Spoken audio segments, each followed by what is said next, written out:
Good day, family. Let me use a little of this oil right here for some arms ashy. It's good to see you. Yes, honey. I hope all is well. I hope you've been doing okay. You and the family and your garden is sprouting. Mine's is stumped. I don't know what's going on with my garden. It's barely, it's giving me some shoots though. And I just keep topping it off. But I'm ready for the leaves so I can pick my first harvest. I know it's only been, a month now maybe? May the 5th, when I planted some of my first ones. Ooh, that oil is strong. That moisture miracle. I just wanted to put some on. Ooh, that'll take your breath away like that. Yeah, I be pulling my head thing off before I even said a word. Honey, let me get a clean towel in here. I like it, but sure. I don't want too much of nothing taking my breath away. Sure don't. Not going through this right here, what I'm already going through.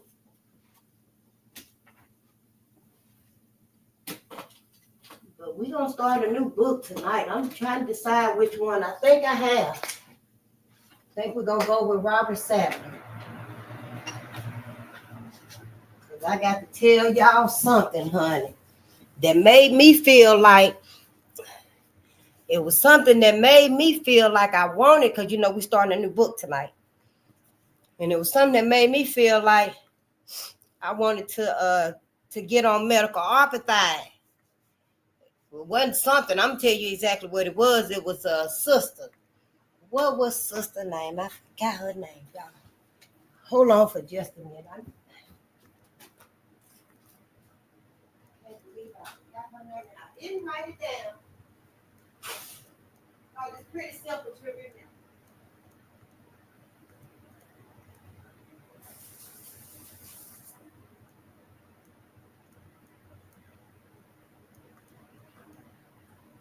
And it's just I didn't write her name down, or did I write her name down? Adriana Smith. That's her name. That's her name, y'all. Adriana Smith. And she was pregnant, and she had a heart attack or something like that, and she passed away. And don't y'all know they keeping her body alive to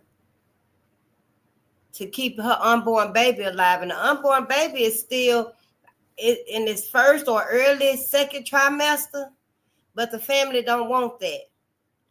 Her family don't want that. Her family want her, to rest in peace.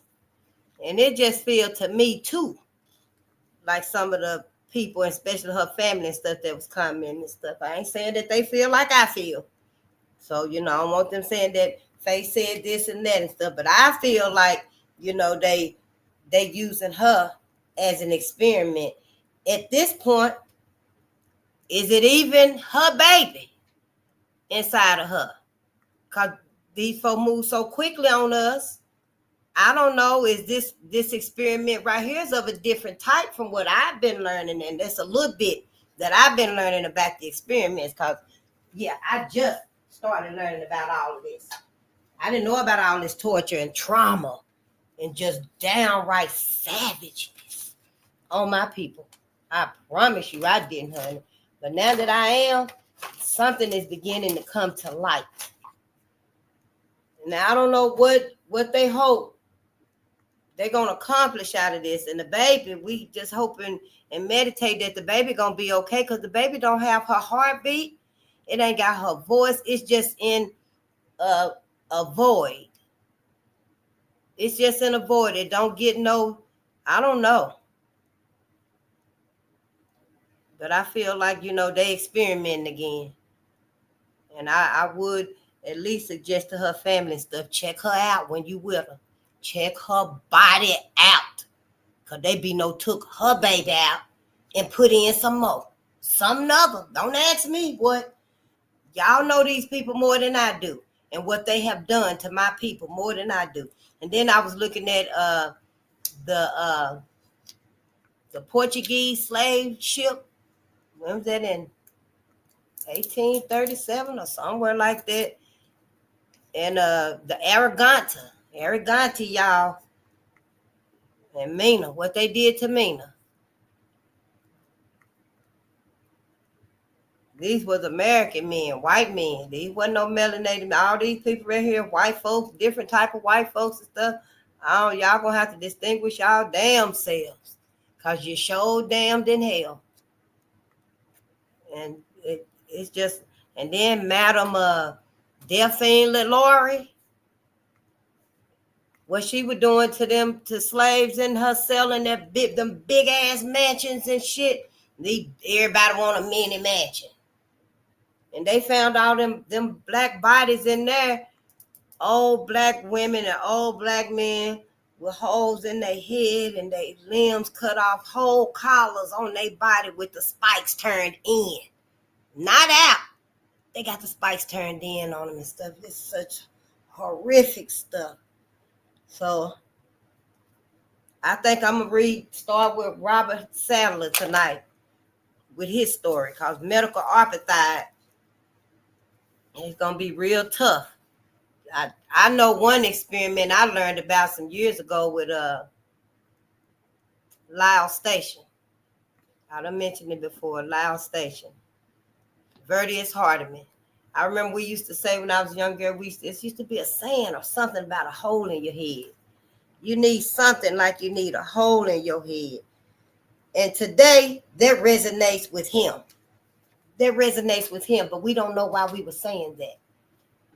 And some of the old men and women that was enslaved by Delphine LaLaurie, they had holes in their head. One of the elders had maggots off in the hole in their head and stuff. She had them in there. It was a fire. That's how they found out it was a fire.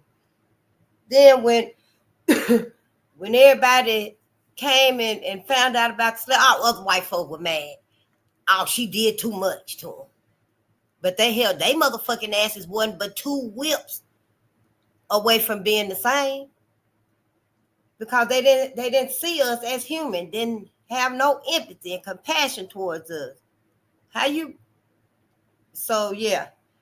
But regardless of all that stuff, I digress because they let her ass get away and stuff. I think she went to Paris somewhere, her ass went and lived the rest of her life. And just like Carolyn Bryant, you was able to live a long, prosperous, guilt-free, abundant life.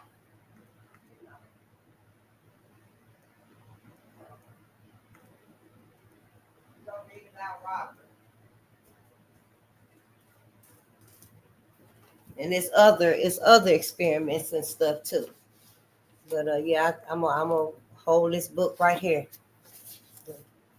Because that is real. And the family can't do nothing. The family can't do nothing about Adriana's body because that's the law in Georgia. What's it called? The heartbeat law. It's called the heartbeat law. They can't do nothing for her body. They can't get her body. They can't put her to rest and stuff. It's the state's call. And so they holding her body hostage. And they monitoring her, giving her medication. And, yeah, what else it said? They intubating her and all that stuff. She in the ICU. Everybody want to, it's real sad and stuff. It's so unfortunate. They want us in life and death. Life and death. And ain't nothing her family can do about it and stuff. They still go visit her and stuff, but it's so traumatic. Every time they go visit her and know that she ain't even there. She's not there. The baby's there going through that lifeless, transformation, growing into a baby. Because I think she like maybe 8 or 9 weeks, I guess. It was kind of early and stuff. I don't think I wrote down how far along she was. But if I could see if she was further along and about ready to have the baby, at like 6 months, you probably could take the baby safely. But this baby is really early. And her family feel like they want their daughter's body and stuff. It just always seemed to be an experimentation, a study, a sabotage, a manipulation on Black people. To me, and the world is just fucked up. America falling, Babylon on just crumbling, on his last leg, just standing on his tiptoe, falling over and stuff, and people still don't want to do right. Mother Guy gonna have to smack some shit down before motherfuckers realize, and that's what's happening too. That's why all this is happening. Mother Gaia is pissed off. The cosmos is upset by what these people have done to the parent of all people. Then the cosmos manifested as us, and we can't get up. Now we under everybody. Honey, the cosmos and Mother Gaia finna fuck some shit up. I don't know if we want to have no bunkers. If we do, you better be able to get up top real fast, because when Mother Gaia and the cosmos hit that peak, and ain't nobody trying to make no amends, no atonement, ain't trying to do right, ain't trying to stop this bullshit anti-life assault. Oh, honey, get ready. Don't you worry. Just be wary. You can come back if you want to. If the planet's still here, you come back to Earth if you want to. If this motherfucker is still here. Because, see, it wasn't supposed to go like this. White folks were supposed to make a change amongst themselves. But as far as like I said, I think they're a new species. I don't know. We gonna find out though. Yeah, we gonna find out though. That's for sure. Our asses is gonna find out what's really going on, who really doing what, because the illusion is broken. The illusion is broken. Whatever your mind can create, hey, it's yours. Don't you let nobody tell you ever again. You got to believe what they say about anything.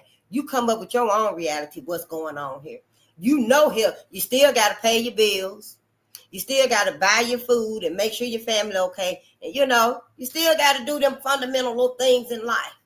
But as far as thinking and making your own reality, do it for yourself. Hell no, I don't want to go to no motherfucking ball games and shit. I ain't trying to motherfucking go to no big box stores. I don't give a damn about no celebrity. And you got to set your boundaries and stuff, Black America. We got to do this, and we better do it before Mother Earth and the cosmos get to that highest peak. Because if they get to that highest peak, we probably going to be left out of that shelter of protection. See, if we on that highest peak, once they cross, and we on that highest peak right there with them, oh, honey, can't nothing touch us. Whether it's a motherfucking earthquake shit, I don't know if we gonna levitate. Hell, let shit crumble. Let this motherfucking shit fall. And hell, if it's a tsunami or something come through, hell, take our ass underground. We got the bunkers. I don't know. I'm just saying, let your imagination help you out. And you find those that's thinking like you. Hell, somebody got to be thinking like something. Hell, don't tell me y'all asses ain't thinking of no solutions and shit now. Don't tell me now y'all is okay with waiting on the them wannabes, celebrities, the ones with the money and shit, to step up and say, hey, and the politicians to step up and say, hey, this we gonna make sure our people, Black America's taken care of. Because at this point, every motherfucking body and they mama know we ain't got nothing. No, we ain't ready. They already know. So, yeah, we got some models out there. We got some families out there that's buying land and they making it work. They doing it, but we got to do it too. We got to do it too. Now, they far and few in between. I'm just coming by my examples from hearing from other folks.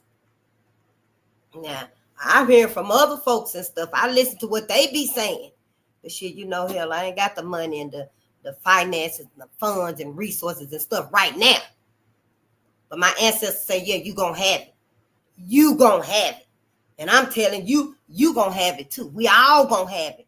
Unless we don't want it. Those that don't want it, fuck them. Hell, go on over there with Sally and Sabrina and Karen and Ken. But you can't get fat over there and bring your ass back over here. You is not gonna be sitting over there eating, drinking, smoking, laughing, kicking up. They cracking jokes against your Black ass, talking about you. And then think you're gonna bring your ass back over here where we at. Hell, we eat motherfucking stir fries 2 times a day. We rationing. We getting healthy. We meditating. We hugging trees. We learning and stuff. So, yeah, They want to stay over there and stay with white American, then that's fine. Let them stay there. Might be a fetish anyway. I seen another family talking about on their podcast that it seemed like it's a fetish. They motherfucking ass got a fetish for black men. They don't love y'all motherfucking ass. They got a fetish for y'all asses.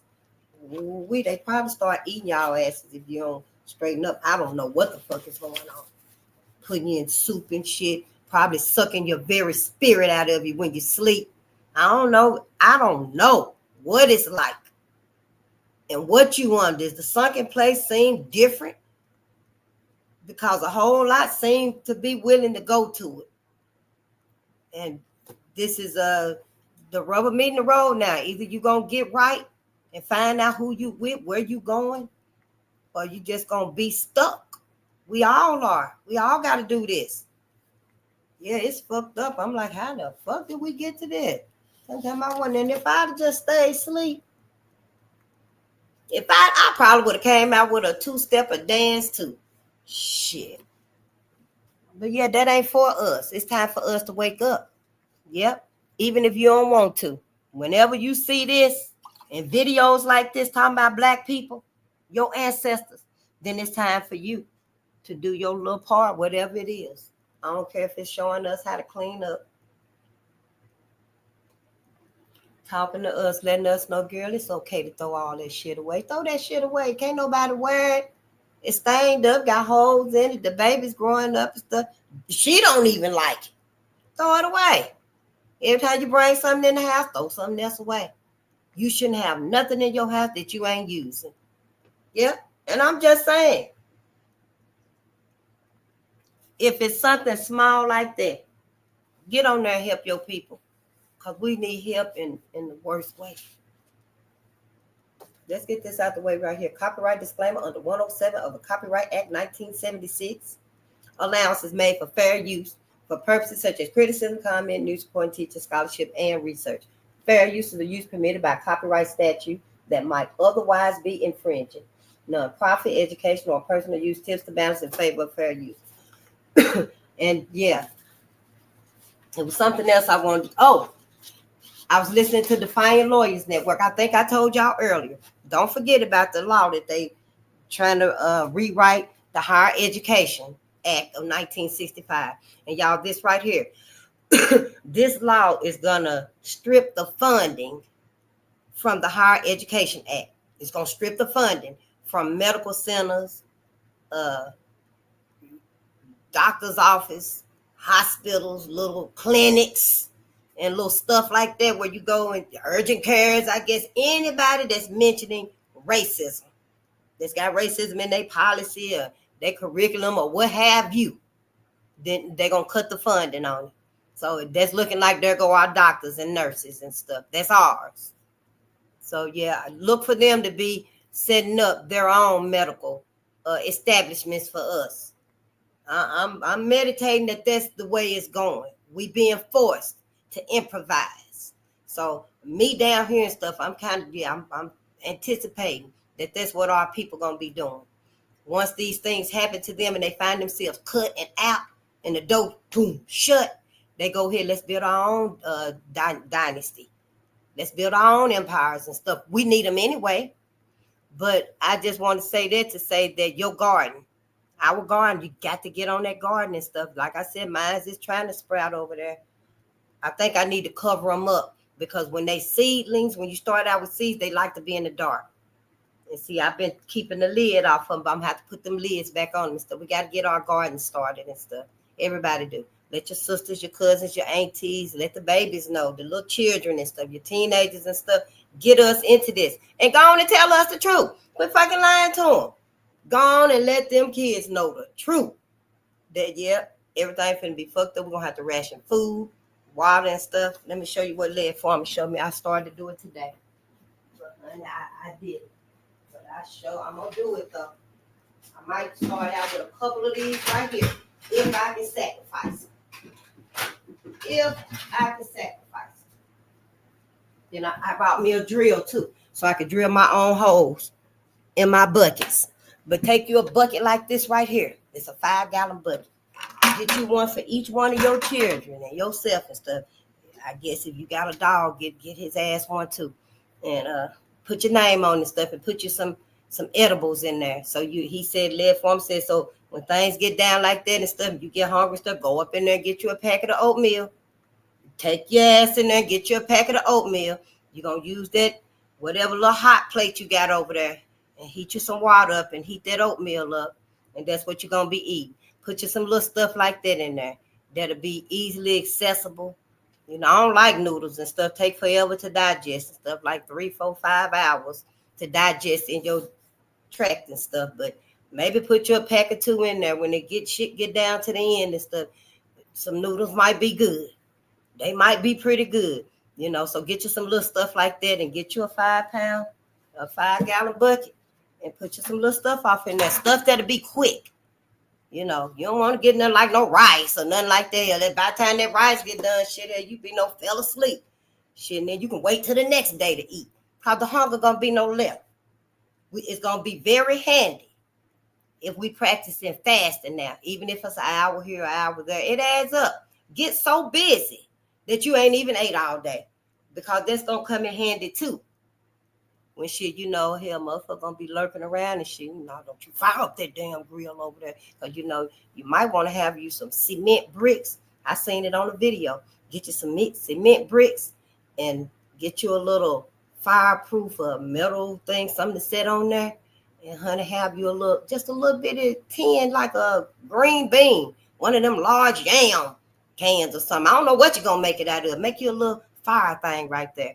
That way you go out on your patio if ain't nobody around and nothing like that. Go off in your little woods over by that ditch. Make your little fire real quick and stuff, and go on and eat that little taste of food. Go over there and pick you something off of your garden that you got in the corner over there. You don't need but 3 ingredients. You got a fine stir fry. I'm just saying we're gonna have to do these things and stuff, because the way it seemed to me, honey, these folks probably tell us the hell they finna repropose slavery or some bullshit. I don't know. Y'all the ones that were friends with them like that. And I really just went on about my business.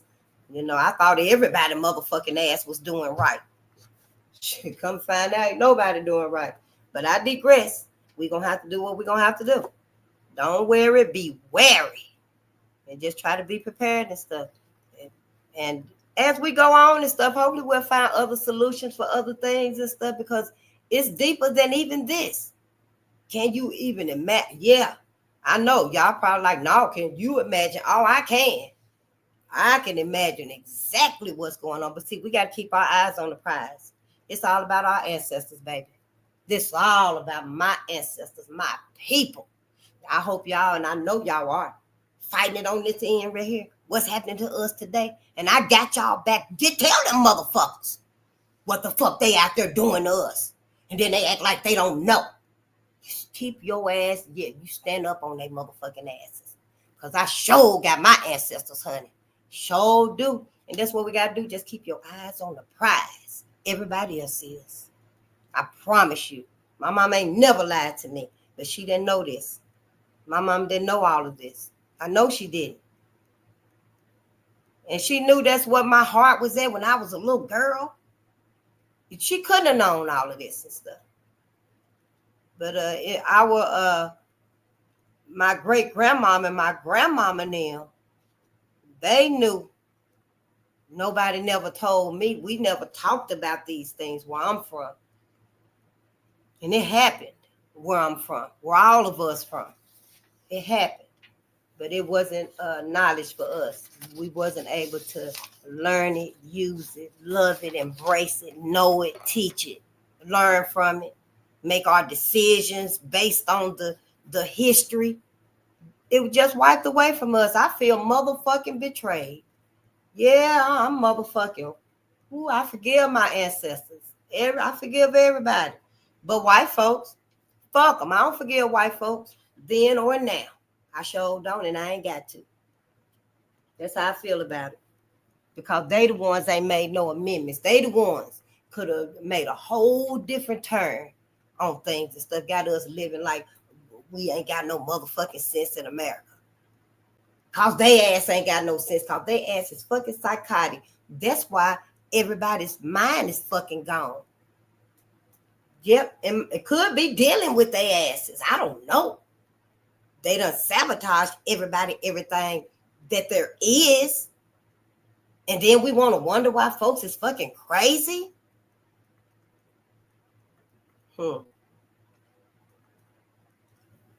It ain't by coincidence, I tell you that much. It sure ain't. Time will reveal. Now let's read, honey, because the Emancipation of Robert Sadler, I don't know what he talking about. But we gonna find out. Sure is. I don't give a damn who don't want to hear it, then you need to go. The Emancipation of Robert Sadler. And this is by Robert Sadler with Marie Chapman. Let's read the back first. The powerful true story of a man who was a 20th century plantation slave. Now, 20th century, I get the chronological order mixed up. The 20th century is the 1900s, ain't it? Let me put on this minute thing right here, because I appreciate y'all, but I'm starting now. Hey there, Jimmy Falk, how you doing? Good day, my family. How you doing, Kelvin? It's so good to see you. It's so good to see you, Kelvin. I'm finna get started in just a minute. I met a guy the other day and I asked his name. It was Gabriel. You don't have to pay bills and feed your family. That's first. That's content. I don't know what you're talking about, but you probably don't want to even be here. It's probably time for you to go. Yes, it is time for you to go. This ain't the place you want to be. I don't want you. I don't need you. And you sure don't want me. Yeah. Now let's keep it like that and stuff and go where you want it and need it and not waste our time. I don't want nobody to come here and waste their time. So yeah, let's see what Robert is talking about. Because the 20th century, I'm thinking that's like the 19th century. Because I'm just knowing all of this shit. It's like, whoa, hell, I should have fucking finished school. But shit, hell, the way things, they didn't teach me shit anyway. I probably should have told my mom, hell, I quit in the motherfucking 3rd grade. They ain't teach you. Soon as I realized they were lying to me about Christopher Columbus, they should have woke me up right then and there. I should have went home that day. When they gave me that motherfucking turkey, they gave me all that color paper. Cut out this, cut out that. We made the little feather thing you put on your head. Cut out some little brown cloth and stuff, made a little gown and stuff. I should have went home that day and told my mama I ain't going back up there with them folks no more. So yeah, they didn't teach me a damn thing anyway. But I do think 20th century is the 1900s. Somewhere up in there. Could be 1906. Because we've been reading about some of them eras and stuff. Seems like it is, y'all. But I digress. Beatings and burnings of Black Americans a half a century after the Emancipation Proclamation. It was them times. It was during them times.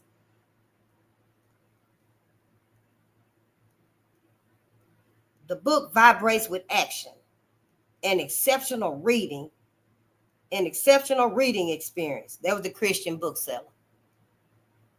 And they sound like they like it. I couldn't put it down until I finished it. A tremendous story and well written. That was Larry Christensen. Skillfully written, an ordinary reading experience. Christian life. Well, is these the Christian people? It would make the reader cringe. It will anger and depress him and then lift him to heights of joy. Now, this was the bookstore journal. Come on now. Am I misinterpreting or uncomprehending or some shit? And then lift him to heights of joy. Oh, like it was in the other books when they were so gleeful and happy and joyous during the burnings. Oh, let's go. Let's read. We're going to at least read the introduction tonight. I can't say we even going to get to the first chapter. So don't hold me to that. Okay. His is a magnificent life. It deserves to be written. It even more deserves to be read. That was Augsburg Book News. Exceptional. That was a Christian review. A most unusual book, very special. And that was Communicate. Some journal article, I guess they call themselves Communicate. And this right here is Robert Sadler. That's a picture of him. Handsome, ain't he? My brother. That's him right there. Yeah, when I first seen him, he kind of looked like the father on the Prince of Bel-Air. Don't he? Don't he look like the dad on the Prince of Bel-Air when you first look at him? But yeah, let's read though. The story of Robert Sadler is true.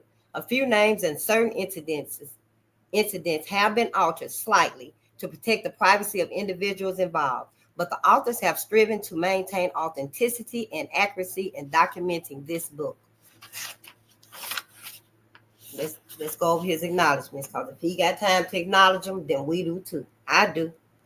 We wish to thank the many people who gave selflessly of themselves during the researching of this book and whose lives touched these pages. A special thanks to Jeanette Patterson, John and Lillian Sadler, Buck Moore, Connie and Alice Lee, Eugene and Josephine Madison, and Ronald and Marilyn Rolfe, ROLPH.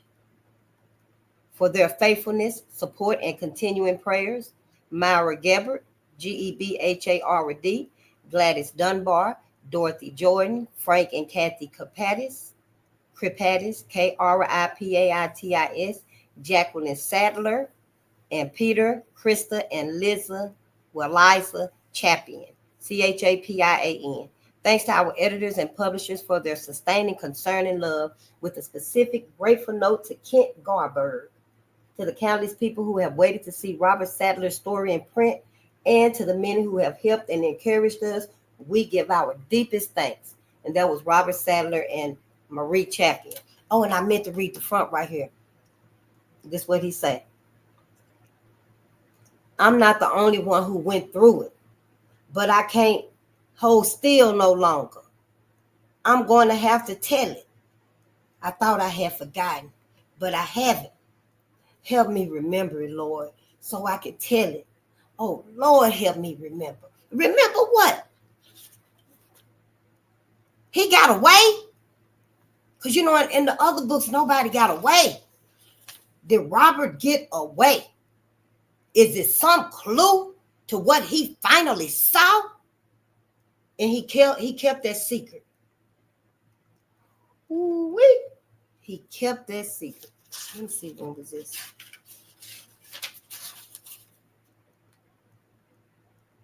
(1911). Robert said he was born in 1911. There wasn't too much off from 1908, 1903 stuff. This book was copyrighted in 1975. So, Minneapolis, Minnesota. Oh, my ancestors. Honey, we right on time. I am where I'm supposed to be. I hope your ass is where you supposed to be. Minneapolis, Minnesota. I shit you not. Copyright 1975, Marie Chapin, all rights reserved. Published by Bethany Fellowship Incorporated, 6820 Auto Club Road, Minneapolis, Minnesota, 55438. Printed in the United States of America. This is probably the only thing in here printed, invented, or, yeah, never mind. But wow. All right, y'all, let's do this. Let's read. Let's read. I just want to know what's wrong with my people. Who done hurt my people this bad? We can't come together. What? What the fuck wrong with my people? We can't come together for nothing. I want to know why. I want to know why. Yeah, tell me. I want to know why. It's a whole lot of us want to know. We finding out why. What's wrong with our people? And I got an idea who it is too. White America, motherfucking ass. Yes, honey. Mm-hmm. Yes, I've been seeing everybody out there talking and stuff. I'm so glad they on it too. Stay on it. Don't you get off of it. Preface. It was a cold, snowy day in Brighton, Minnesota. The first time I met Robert Sadler. I was in a laundromat hurling clothes into a dryer. My two little daughters were climbing into laundry carts and asking for lunch. Glancing up, I saw an impressive-looking man about 60 years old, skin the color of rich walnut, tufts of white hair at his ears. He was smiling. Walking directly toward me, he stopped and asked softly, "Excuse me, are you a writer?" His face was kind and his voice little above a whisper. My mouth dropped open in surprise. I finally managed, well, yes, I'm a writer. Well, he smiled. "I have a story for you." "A story?" I tossed a wet towel into the dryer. "That's right. Would you be interested?" What next? First, I lose a quarter in the soap machine. Now, this strange man wants to tell me his story. I've had a very interesting life. Well, actually, I'm a poet. I write. Out of the corner of my eye, I saw my 4-year-old drinking out of the returned soda bottles by the soda drink machine. "Liza, you'll get sick doing that." "Marie," the soft voice said, "I'm Robert Sadler." "Robert Sadler?" I gasped. He had my full attention. "I've been praying for pretty near 40 years for somebody to write my story," he laughed. Taking me by the shoulders. "Then the Lord told me you was the one." "Oh, thank you, Jesus. Thank you, Lord." And I was laughing and thanking him too. I had wanted to write this story for a long time. So it's like, right on time. Yeah. My husband, who knew Robert Sadler personally, was waiting for us at the car and drove us home. Peter had told Robert of my desire to write his story. He had been delighted because he knew the story should be told. It was another 5 months of preparation before my husband packed our 2 little daughters and me onto a bus to Bucyrus, Bucyrus, Bucyrus, Ohio, to the Sadler home. Work on the book began in the spring of 1973. I was 1 year old. We traveled with our friend Bob through the South, the Midwest, and up into Canada. We stayed in Amsterdam, South Carolina, and spent several days at his mission there, visiting and interviewing other former slaves in that town. We saw the plantations where Bob had been a slave, the now run down, well, and I know it's the little Adams, Bill plantation, and the Billings plantation where we talked to Miss Billy, who still lives there. That wasn't one of them plantations that just burnt down, was it? The Bill? I know one of them was a Nottaway. I think the other one was a museum, but I digress. We drove with Bob through small towns, handing out free clothing and food. He would often stop the car to help someone in need, my brother. He kept paintbrushes, tools, and work clothes for this purpose in the back of the station wagon, along with the food and the clothing.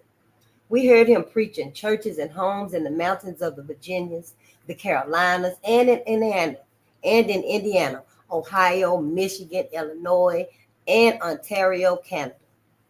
Researching and gathering boxes of Sadler memorabilia, I found letters from people of all ages and in every walk of life who loved him. They felt his love for us everywhere he went. What was his name?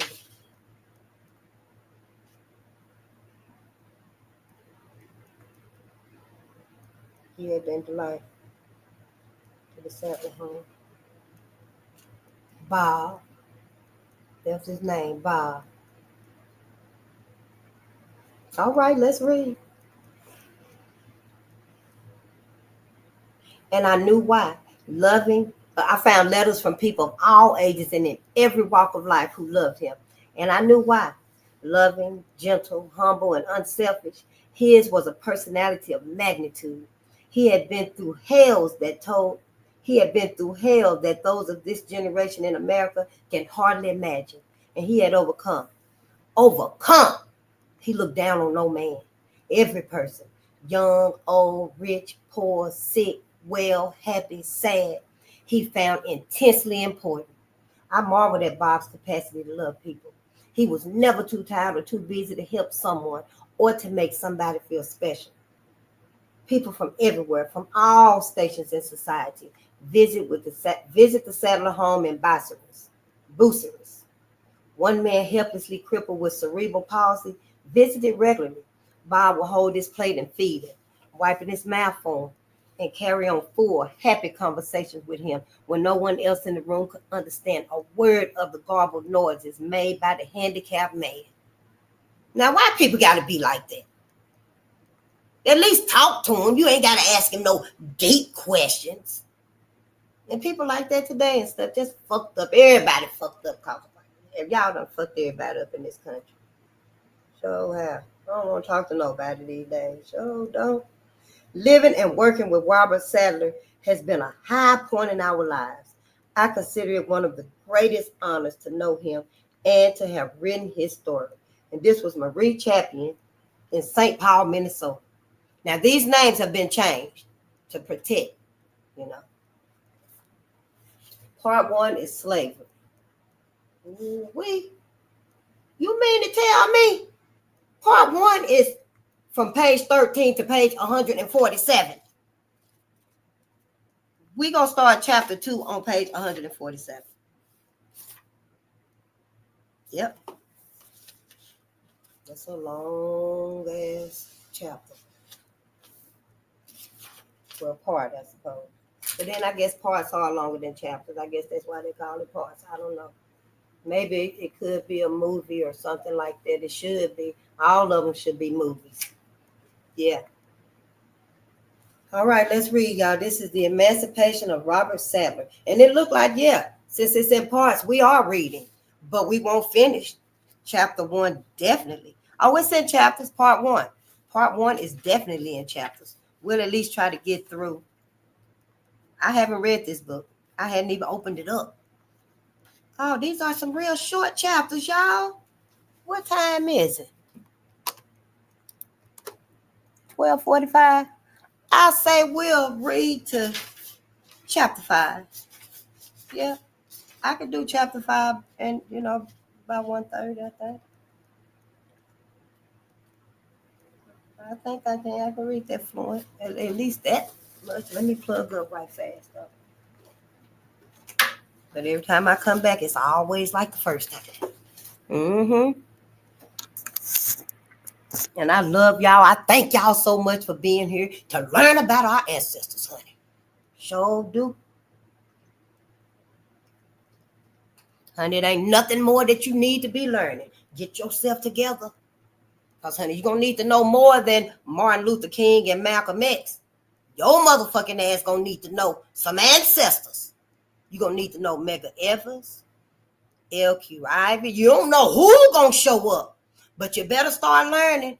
Doing your knowledge. You better call out some names. Even if Muhammad Ali have to tell you that you called out Stokely Carmichael. You called out somebody else's name. But hey, at least you called out somebody. Get yourself together. We got a detox, cigarettes, alcohol, everything. We got detox. Everything we watching on TV and shit. We can't be spending no more time with that bullshit. Go get your ass some books. Start reading. Get the books for the babies that they need. Don't be reading them this heavy ass shit. They not ready for it. Don't be reading that to them. You go get Shay Shay Betty before X. You know her mindset. And my brother, my nephew, you go on to get him. Message to the black man. Get them the readings that they need. That's why we all fucked up out here, restless and shit, mentally, spiritually, just restless. Because we ain't never had what we needed, y'all. White folks they ain't never not one time during all these years and decades of protesting and fighting, they ain't not one time stepped out there and said, hey, we got to right this wrong that we done miseducated Black America. For all the motherfucking love, somebody should at least said it and meant it sincerely. I don't mean come up with no motherfucking program. Was it like No Child Left Behind? I don't know. That might have been ours. So I'm just giving an example. Like the No Child Left Behind and stuff. Hell, they might have been there. They will put some shit together now and tell the black people, now you run it. Now you run it. Hands off. I ain't going to say a word, but it's still theirs and stuff. So I don't know. I'm just saying. I ain't never known it. They done stood up for not even on that tip as far as education. Now, the other areas of life that Neely Fuller mentioned, I ain't seen no stance against that either for the wrongs that have been done to my people. In the medical community, medical apathy, I ain't seen no rights, no sincerity, no atonements. I ain't seen this wrong being righted. I ain't seen no justice for my people. Here on earth, where? And I just started paying attention and woke up with Trayvon Martin. And that wasn't too long ago. That's why I said I just woke up. That was like hell, maybe 10 years ago, 13 years ago, when I woke up and started realizing something ain't right. But all of that time, I still didn't know everything that I'm learning now until I sat down here 6 months ago. I think it's going to be 7 months now that started reading. Because y'all kept saying if you're 50 years old, your ass supposed to be talking to your people. So I was like, damn, it's just me. So I finally got here. I didn't know what it was going to be. I didn't know it was going to be Red Summer. I didn't know nothing about Red Summer. Lynching, burning, skinning, dragging through streets and stuff. I had no idea. My imagination. And I got an imagination. I don't know about nobody else. But my motherfucking ass can think for myself. But that was like out of my, I never thought nobody else could ever come up with something like that to do to another human being. Animals don't even do that to each other. Animals cut straight to the chase. And they hungry out in the wild and stuff. They ain't doing all this entertaining, murdering, and maiming, and de-gooding and shit. So I'm still fucked up. But I don't know what Robert want to remember. But he gonna tell us, and I'm gonna read it. So let's read. Yep. All right, let's read, y'all.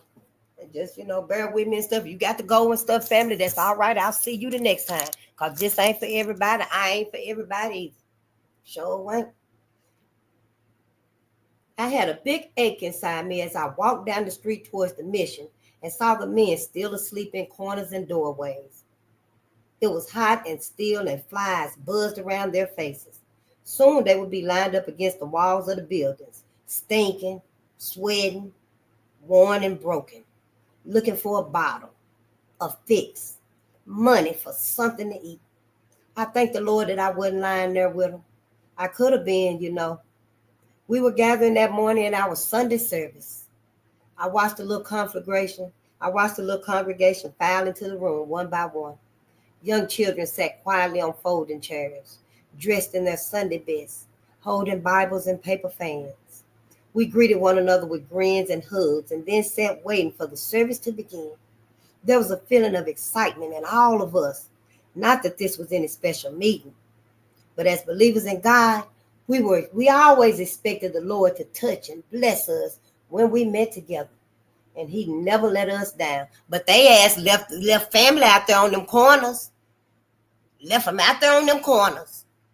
Couldn't find not one soul to reach out to. Get in entanglement and convergence with the ancestors. With that person's family. Ain't nothing wrong with them. They safe. They can be safe. We can treat them. I don't care if it's a 9-month isolation from everything, everybody, and help them to dry out.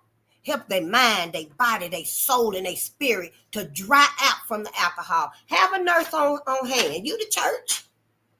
Hell, you got daycares, you got basketball centers in your churches and shit. Can't your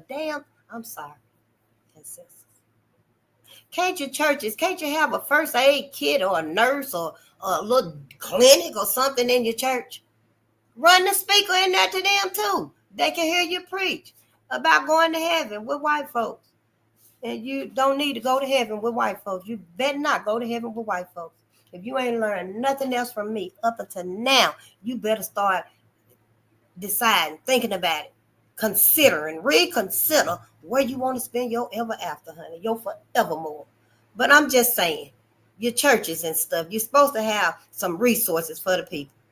You ain't got a damn thing. Everybody, y'all ask for your money back. Tell your pastor you want a refund. Tell his ass you want a refund before everybody else see this video and they start thinking about it. Then they gonna go tell him, hey, pastor, I need my refund. They gonna start pulling bills out of everywhere, y'all. Sure, they gonna be putting out light bills, car bills, auto bills and stuff, clothes bills and stuff, purse bills, because everybody got all them loans for them purses and shit. Yep, shoes bills and stuff. Yeah, so go tell your pastor you want your money back. Fuck the dumb shit. I'm just saying. But let's read. We was young children sat quietly on the folding chairs, dressed in their Sunday best, holding Bibles and paper fans. We greeted one another, yeah, because they were so happy, y'all. This might be a church meeting, against slavery or something. I don't know. Let's just read. But everybody was happy and stuff. There was a feeling of excitement in all of us. Not that this was any special meeting, but as believers in God, we always expected the Lord to touch and bless us when we was together, and He never let us down. I went to my place at the organ in the front of the room. As I looked out at their faces, there was a rush of gladness and love in my heart for these people. As we began to praise the Lord together, tears rolled down some of their faces. In spite of the heat, they were full of love to God, who had saved them and given them hope and new lives. Please don't tell me it was no slave hanging out by that window. Maybe they just happy. Sister Patterson, God bless her, lifted her face and began to sing softly. No, they were singing Amazing Grace. This large, strong woman shook with emotion. She had grown up in Anderson, right near this mission. Since she was old enough to talk, she had worked in white people's homes. Now she also helped out in the mission, besides raising her 5 children. The name of the mission is Compassion House. It is located on Church Street in Anderson, South Carolina. I was born in Anderson. It was also in Anderson that I was sold into slavery. Yes, slavery. But I was telling you about Compassion House. When I first opened its doors in 1970, I asked the Lord to help me to live up to that name. Often it wasn't easy. You sure got a story to tell.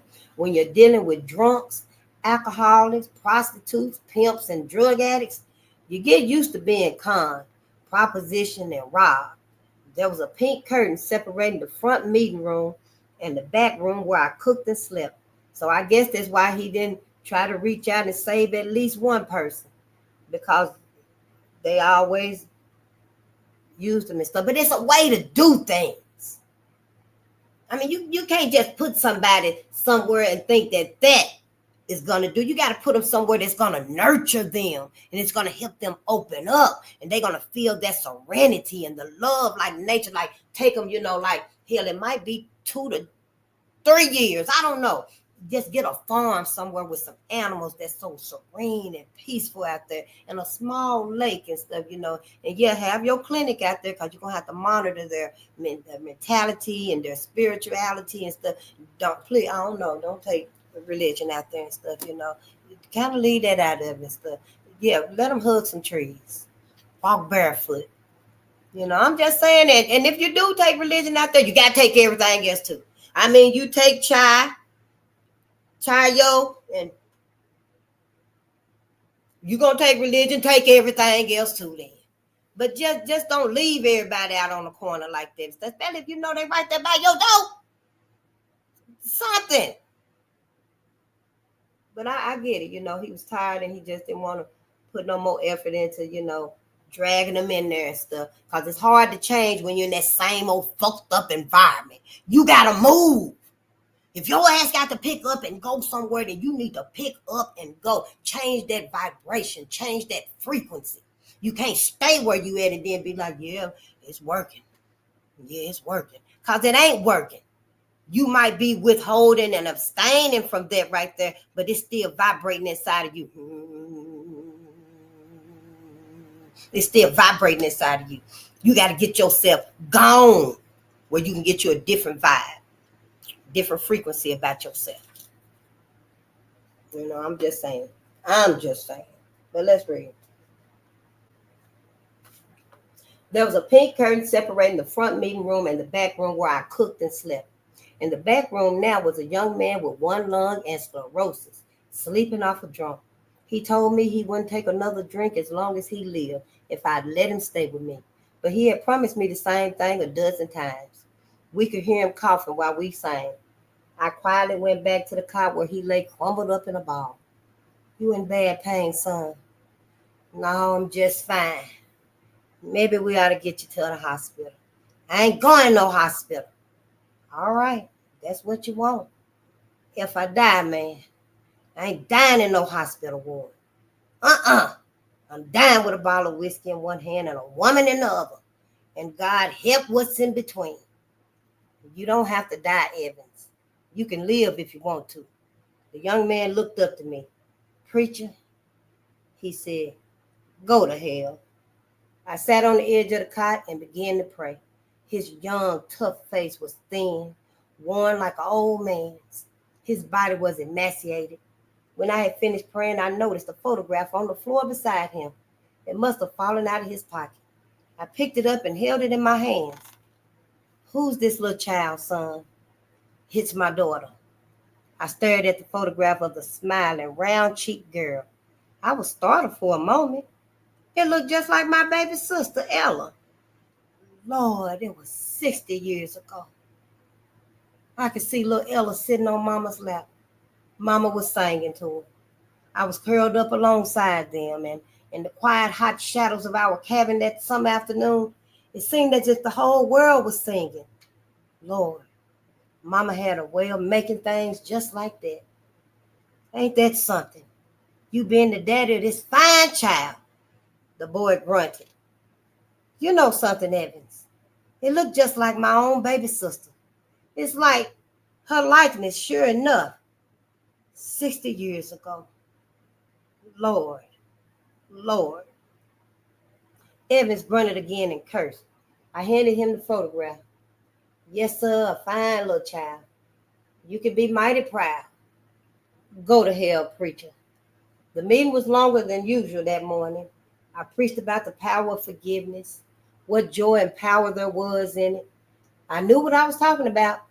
After the last song had been sung and we had a time of fellowship with one another, it was early afternoon.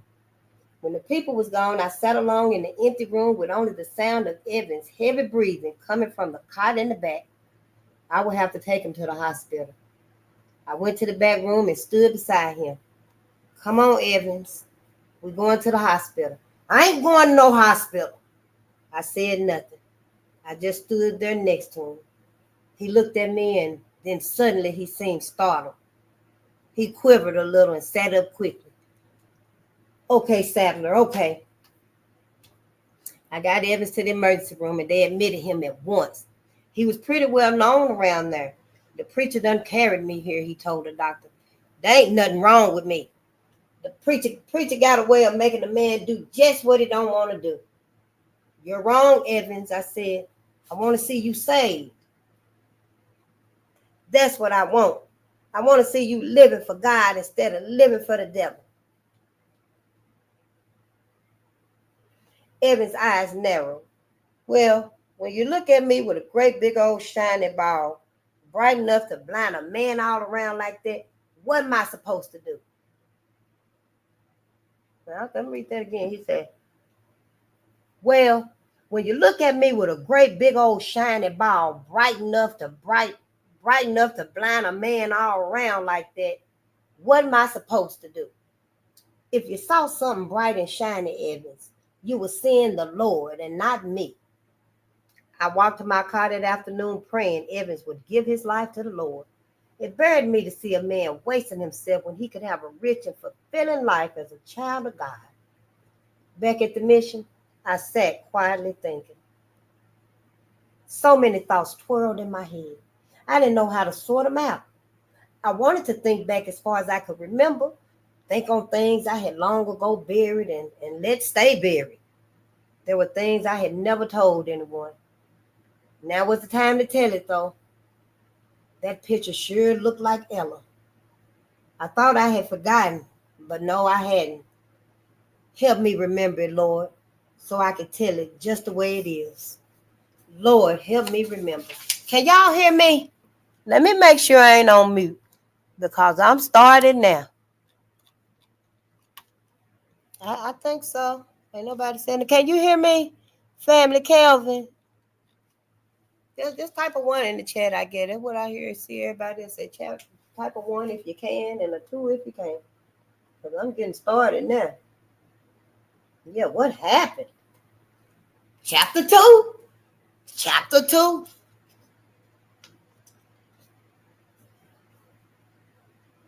A streak of sunlight shone on Ella's face and on her dusty, corn-rolled hair as she laughed and wriggled in Mama's lap.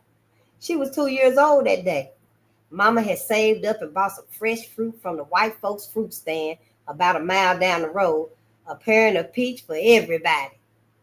We had eaten the fruit happily and eagerly for breakfast with the whole family. There were 11 of us children, though all were not living at home then, and I was the 10th. We laughed as Mama tickled Ella's toes and kissed us both. Her white teeth shone as she laughed and sang to us. She was the warmth and brightness of our lives. They Mama was. Our birthday fun together soon ended when Father's large figure appeared in the doorway. He was over 6 feet tall, and his eyes always had a little bit of rage in them. Whenever he appeared, we children had a way of disappearing. We were never sure what kind of mood he'd be in. This day he was in a bad mood, and Ella and I scurried outside. We could hear him in the cabin cursing and yelling at Mama.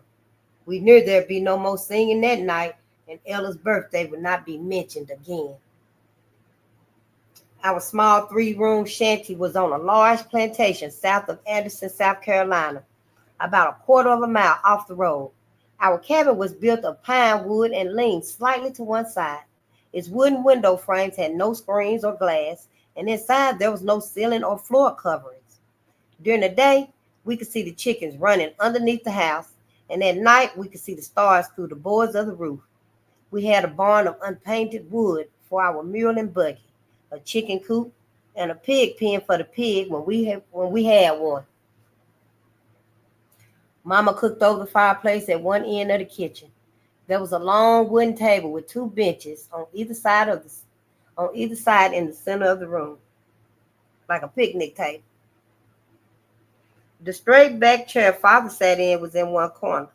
Mama's rocking chair by the fireplace, and along the wall was a cupboard with wooden doors that swung open. An old wooden box and a butter churn made up the rest of our furniture. Pots and pans hung from nails on the wall. Even with 2 windows in the room, it was never very bright. The sun seemed to shine in for a few feet and then stop. "I'm hungry," my father snapped. We could hear Mama's quick movements.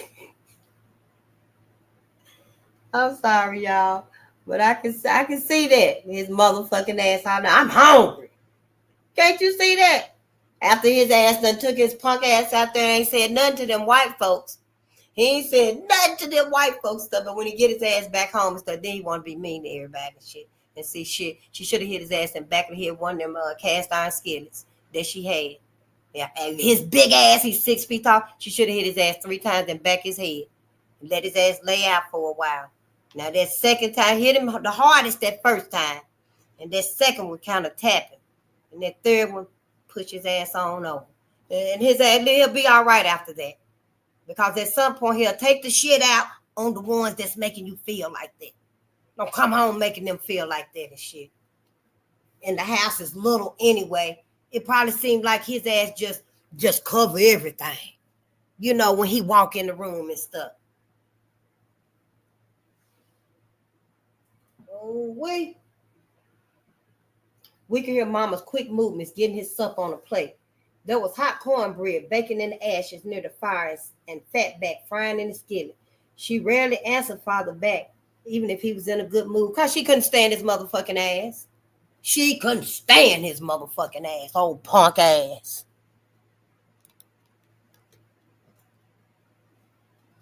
I bet them kids couldn't stand his ass either.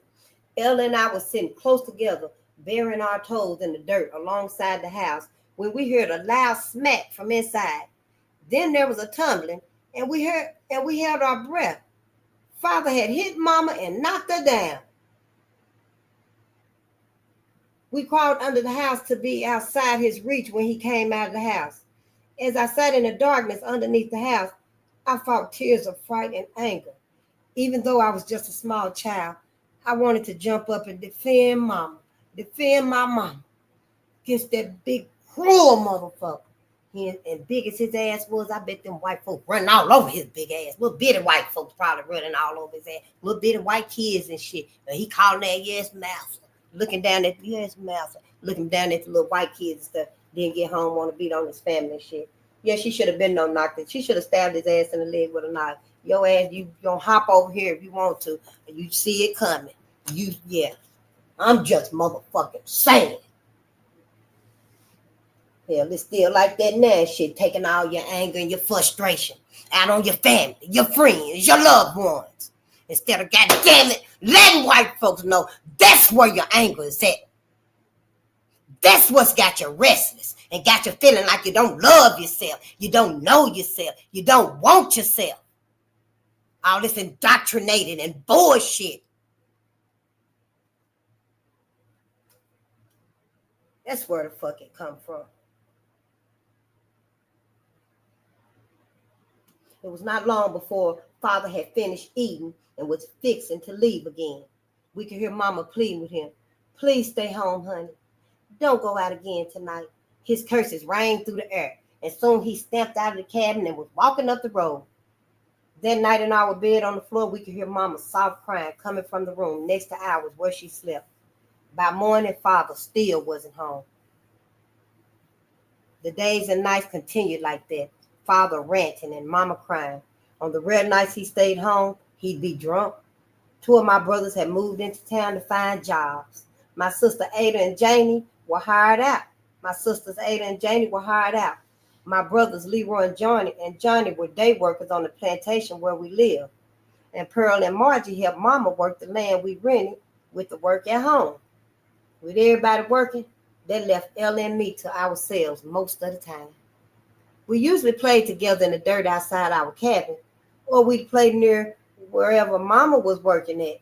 In the autumn, when most of the family was picking cotton for the white farm in his fields, Ella and I played at the edge of the field Mama was in. It was a happy sight to see Mama coming for us at noontime. We'd go home and she'd cook the noon meal and then return to the field until quitting time. Sometimes we'd eat lunch in the field, and always, no matter where it was, Mama bowed her head and thanked the Lord for the food. One day, as we sat at the edge of a small grove of trees eating our lunch, Mama looked at me soberly and said, Robert, someday you learn to read, hear you? Then you sat down and read to me from the Bible. Yes, Mama, I said. It was nearly hopeless for me to learn to read.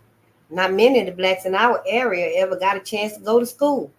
But the way Mama was looking at me, I knew it was important and might happen someday. There were other workers' children playing with us while we waited in the fields for our mamas. Many of the families who sharecrop worked their own land as well as the white man's that they rented from. That was one of the reasons we couldn't go to school. In the mornings, everyone in our cabin was up before daybreak. The older children got up and fed the mule. Mama fed the pig and the chickens. Then on certain days, there'd be the washing done outside in the big pots in the yard. Everybody would come in for breakfast by sunup, and then they'd be leaving for the field, where they worked all day. My sisters Pearl and Margie especially wanted to go to school. They begged and begged Mama to find a way to let them go to school. One day, after they had their morning work, Mama announced she had made arrangements for them to go to the little Negro school about 2.5 miles away. My sisters were so excited they danced and jumped around the cabin until I thought we might fall through the cracks in the floor, or the house might fall over because it said it was slanted. The little cabin. There was much singing and laughter in the cabin that morning as they got ready. Both sisters had one dress, and after they finished their work, they stick their heads in the rain barrel outside and then rush inside and put on the one dress they each owned.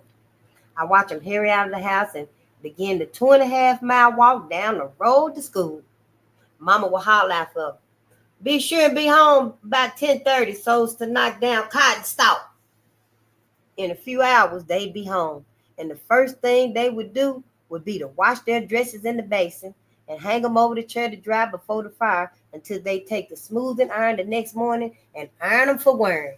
They came home with stories of danger and adventure nearly every day. The big white school bus drive by, and they are hollering and spit on us, mama.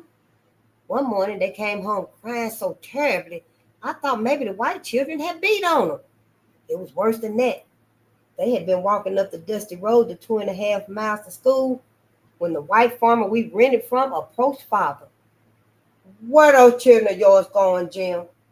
They's going to school just like yours. Oh, no, they ain't, Jim. My children is going to school. My children is going to school.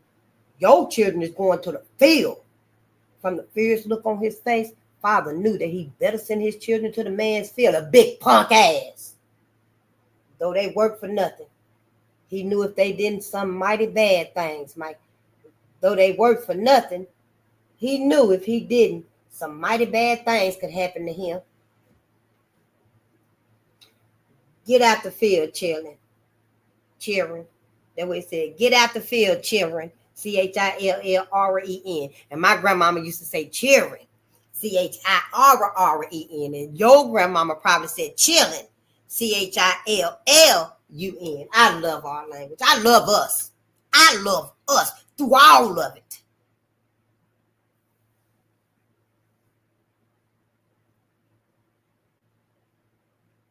Because the word, this language, I digress, but this language right here ain't nothing but a curse anyway. This whole language that we speaking, every few words we speaking ain't nothing but a curse on us. That's why the Bible was right when it said watch your words and stuff.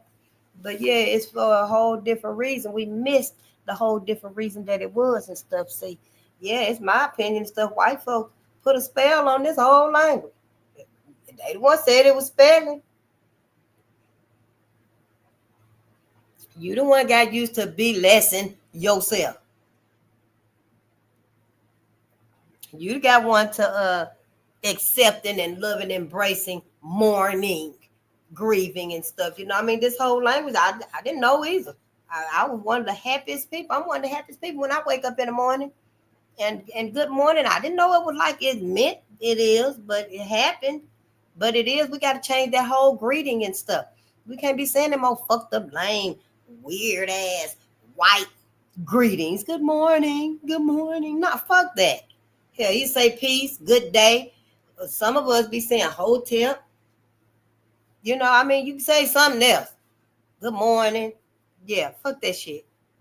All of that shit that seem like it's normal and it's part of the mainstream. Let that bullshit go. That's the bullshit you want to let go. Your Bible even said don't follow the wide, follow the narrow. Yeah, I'm just saying for me. Yeah, it hit different when you start learning shit that you should have been no. And we should have known all of this. We would have made some different decisions in our lives if we'd have known all of this right here. Yeah, if I knew who to cuss out, I'd cuss out every motherfucker. I sure would. Everybody from the teachers, goddamn it, all the way up. Yep. But I digress though. Let's read. The crying lasted about a week. They never went back to school again because soon they were doing mama's work too. Her health was failing and she didn't have much energy. Some days she could hardly get out of bed, but she tried to work in the field nearly every day. Ella and I played in the clearing during the day with the other children, waiting for our mamas to come for us. My older sisters were working with mama in the field. At last, we saw her coming for us. Her forehead and fine high cheekbones shone with sweat. Her small but strong body stooped low, and her walk was slow. As she drew near to us, a broad smile spread across her face. We ran to her arms and kissed her wet face. Mama's health was getting worse. I began to feel protective of her, and I worked hard at cleaning the house, sweeping and feeding the animals. One night, Leroy and Johnny moved out of the cabin to join the other brothers and get jobs. Mama said goodbye to them tearfully. As she embraced each one individually, she looked as though she wanted to tell them something special, something that would make sense of everything and give it all a purpose and meaning. But instead, she kissed them each quickly and said, "The Lord watch over you." When they were gone and the house was still, Mama sang to us. It was as though she were praying. She was part Indian and usually wore her long black hair in braids tied around her head. This night her hair hung loose and fuzzy around her shoulders, and I thought she looked like an angel. The other children must have thought so too, for we all sat real quiet, watching and listening as Mama sang to us. We joined in too and sang until it was time to go to bed. As tender and loving as Mama was, Father's disposition was growing worse and worse. He came home that night drunk as usual. I heard him call for Mama. I crawled out of bed and watched from the shadows. He was teetering on his feet and in an ugly mood. Mama got out of bed and came into the kitchen where he stood. Without a word, he raised his arm and struck her a blow across the head, and she went sprawling to the floor. That son of a bitch. Oh, yeah, them white folks riding the fuck out of that motherfucker. I ran across the floor with a scream and grabbed a stick. I leaped at my father and beat his legs with all my might. Stop it, stop it, stop it, I screamed at him. Don't you hit my mama. Before I knew it, he had me dangling from his hand in the air. Then with a howl, he hurled me the length of the cabin into the wall, knocking me unconscious. Mama fussed over me for a couple of days, and I ached and hurt everywhere. She was afraid something had been broken in my head. Mama's health continued to grow worse. By cotton picking time the following year, she was unable to rise up out of the bed. She cried often for her children. I would hear her in the bed as I brought in the wood in the morning. Oh, Lord, have mercy. Have mercy. Take care of my children's, Lord. Where you going, Mama? I would ask her. Son, you're going to have to be mighty strong, hear you? Your mama's going home soon. Going home? But you are home, Mama. No, son. Mama means home in heaven. With the Lord. That's real home. You leaving us, Mama? I believe so, son. She had that look in her eye again. That look as though she had something very important to say. Something that would explain everything. Like why Father was so cruel. And why things were the way they were. Things like that. Lord have mercy, she said instead. I was sweeping out the cabin one afternoon and it began to rain. We dreaded rain because it poured in on everything. The cabin was like a sea. Mama lay on her bed with the rain dripping down on her pillow by her head. I stood near her bed watching her. She lay so still in the darkness of the afternoon, I was afraid she might have been serious about leaving us and going to her real home. The cabin had been so gloomy since she took sick that there was little joy anywhere. Even Ella, who was always happy and laughing, became grave and sullen. There was no singing anymore without Mama to sing with us. And one day followed the other like a string of cold stones. His big, tall, strong ass couldn't even make a way to patch up the shack. His useless ass couldn't even patch up the shack. Couldn't even show her no empathy. See how that's how he was rotted. That's how they rotted his ass out. He wasn't nothing but a big old motherfucking coward. I'm just.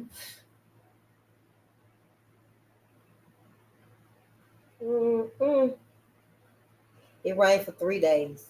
Father took Janie, Pearl, and Margie to the field with him, and Ella and I stayed in the cabin alone until they came home at night. Ella got a fever and had to stay in bed, so I was alone during the day. At the end of the third day of the rain, I heard Mama calling for Father from her bed. Jim, Jim. Her voice was weak. I ran to her. Your father, honey. Get your father. Yes, ma'am, I said and ran out of the cabin to get my father. When I found it, I shouted almost hysterically, Mama, Mama, it's Mama. She wants you. She's real sick, Father. She's calling for you. He didn't even look up as he worked. Finally, he muttered something under his breath. By the time Father arrived at Mama's bedside that evening, she had slipped into unconsciousness. She never spoke or opened her eyes again. And another day she was dead. Whew, yeah. The days which followed were days. The funeral was held in a little church on the hill about a mile away. I saw her laying in the box they had built, and I wanted to scream, Mama, get up. Get up, Mama. Why are you laying there like that? The only one of the family who wasn't there was Ella. She was still sick. A friend of Mama sat with her during the funeral. The little church was crowded with Mama's friends and some of our relatives. My older brothers was there, brothers I had hardly even seen. I stared at them, wondering what life off the farm would be like. Did they know how to read and write? There were many things I wanted to ask them, but as it was, I didn't get a chance to speak with them at all because they left right after the funeral. I don't think they were even aware that I was their little brother. There were lemonade and sugar cookies at our cabin after the funeral. Y'all eat a plenty, Robert. Y'all eat a plenty, Robert, my sister Margie told me. It'll be a long time before we see cookies again. She said, it'll be a long time before we see cookies again. I took 2 cookies and some lemonade and went into the bedroom where Ella lay sick. Ella, how long you gonna lay up in that bed? I don't know. But Mama's dead now. I know it. What are you fixing in your mind to do now? I looked at her face and was startled to see how thin it had become. She was small for her age to begin with, but now she looked so tiny and so helpless. I felt panic rise within me. Ella! I shouted. What you shouting on, Robert? Are you going to die, Ella? Are you going to die? Ella's condition didn't get any better. A doctor came and left some tonic in a bottle for her to take, but she didn't get well. Soon she couldn't eat anything, and it was only 1 month after my mother died that she was dead too. All I had in the world was gone. Mama, the light of our life. And now my only friend, Ella. Father worked extra jobs as a basket maker and a blacksmith. But every cent he made, he spent on liquor. And there were days when there was not a crumb of food in the house. One day, Margie and I were coming back from the mill with a sack of cornmeal in the back of the buggy, and we saw an old apple core on the side of the road. I held the reins, and Margie made a dive for the apple core, and we ate it right there. The rest of the way home, we looked hungrily for more apple cores. I thought they were going to take the apple seeds and go plant some apple trees. I'm just saying. Margie and Pearl were good to me. They played with me, talked to me, put me to sleep in the bed with them, and tried to show me love. Margie brought singing back into the cabin, and at night we would sing around the fire. Or else, all tucked into our bed, we sing to the moon, peeking through the boards of the roof. Father was home less and less. Whenever we did see him, he would be drunk. Then one day he came home and announced that he was getting married. So late that spring, Father, Pearl, Margie, and I left our little cabin and moved to the north side of Anderson to live in our new mama's home. It was a little nicer than our cabin, but it too was unpainted and had no ceiling, floor coverings, window glass, or screens, and the yard was gray dirt. Standing beside the porch were 2 boys, younger than us, about 4 and 5 years old. The thing that interested me the most was that both children were fat. If they were fat, then maybe we would get some food to eat. Them's Rosie's children, Father told us, your new brothers. Our life in Rosie's shanty with her 2 children was a nightmare. Rosie hated us. She pulled Margie's hair, screamed at Pearl, and would hit us at any time. While she ate at the table with her own children, we had to eat our food on the floor. The hopes of getting good food or enough to eat were quickly squelched. We only got what they didn't want. Some days we would get just a bowl of grits. We were hungrier at our stepmother's house than we had ever been before. One night when Rosie was making chicken and cornbread, Margie and Pearl ran into the kitchen, tossed some pieces of chicken into their aprons, and ran out again. We ate the chicken behind the shed in the back. Rosie told Father that night that we were thieves and that he ought to get rid of us. We were outside, but we could hear her screaming at Father about us. Lazy, that's what. Don't do no work. Now they stealing food as well. Since you brought them 3 no accounts into my house, it's been just trouble. We were certain that Father wouldn't listen to her lies. He knew we were good workers and would know that we took the food because she wasn't feeding us. But when he called us in to him, we knew he had sided with Rosie. One by one, He whooped us with the buggy trace for stealing. It got worse. Father was not taking care of the farm the way he should and was staying out all night drinking. When he'd come home, he'd be so drunk that he would sleep all day. He started keeping company with another woman, and Rosie took her fury out on us children. She would beat us for no reason whatsoever. They don't mind me no how, Jim. Here? They don't mind me no how. They're good for nothing. No accounts, each one of them. As he listened to Rosie's lying accusations, Father began to form a plan in his mind. He should have slapped the shit out of her ass. Father began to form a plan in his mind. It was early spring. I ain't for violence and stuff, but her motherfucking ass was beating on them kids. One terrible day, he came into the room where my sisters and I slept and woke us up, ordering us to get into the wagon outside. We quickly scrambled out of bed into the cool morning air and climbed into the wagon, never dreaming what was in store for us. In fact, we thought it was a special treat to be receiving any attention from Father. Maybe we were going to town to pick up seed. Maybe we were going to the blacksmith's where Father worked. We were so glad to be getting away from Rosie and her two boys that we didn't really care where we was going. Little was said during our ride down the Abbeville Road, through Anderson and on south. The morning air was cool and damp, and my sisters and I huddled together in the corner of the wagon, bouncing against the rough boards as we rolled across the deep ruts and holes in the road. Wherever Father was going, he was mightily intent on it. His face was grim and his eyes was blazing. Soon we passed the cabin where all of us had been born. I held my breath as I looked at the old deserted shanty. Margie and Pearl looked as though they might cry, but they held their chins stiff. The door of the shanty was open, and inside was dark and empty. How I longed to jump from the wagon and run down the path and into Mama's arms. It was only Ella's little round face would appear. If only Ella's little round face would appear from around the side of the sloping porch, and I could run to her and squeal and laugh again, and then sit at Mama's knee and hear her sing to us. As we passed over the top of the hill, I began to cry. Pearl pinched my arm in case Father would turn and give me a lick for crying. We bumped along the road without a word for more than an hour. Finally, Pearl said to Father, "Where we going?" He sat almost motionless on the small seat at the front of the wagon. He did not so much as whisk a hair at her question. His silence meant don't ask no questions.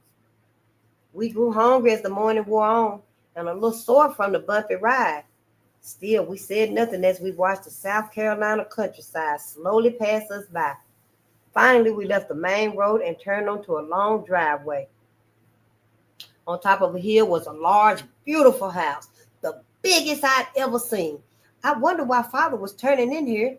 It was not the home of anybody we knew, and obviously it belonged to a white man. We saw several shanties near the back of the property, like our cabin north of Anderson.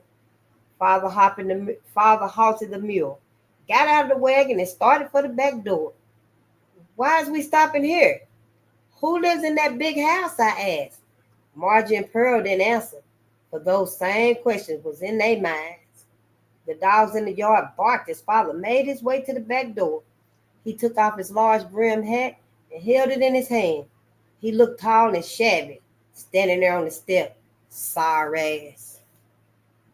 His black hair and his dark skin of his face shone in the early morning sun. Soon the door was opened by a white man as tall as Father.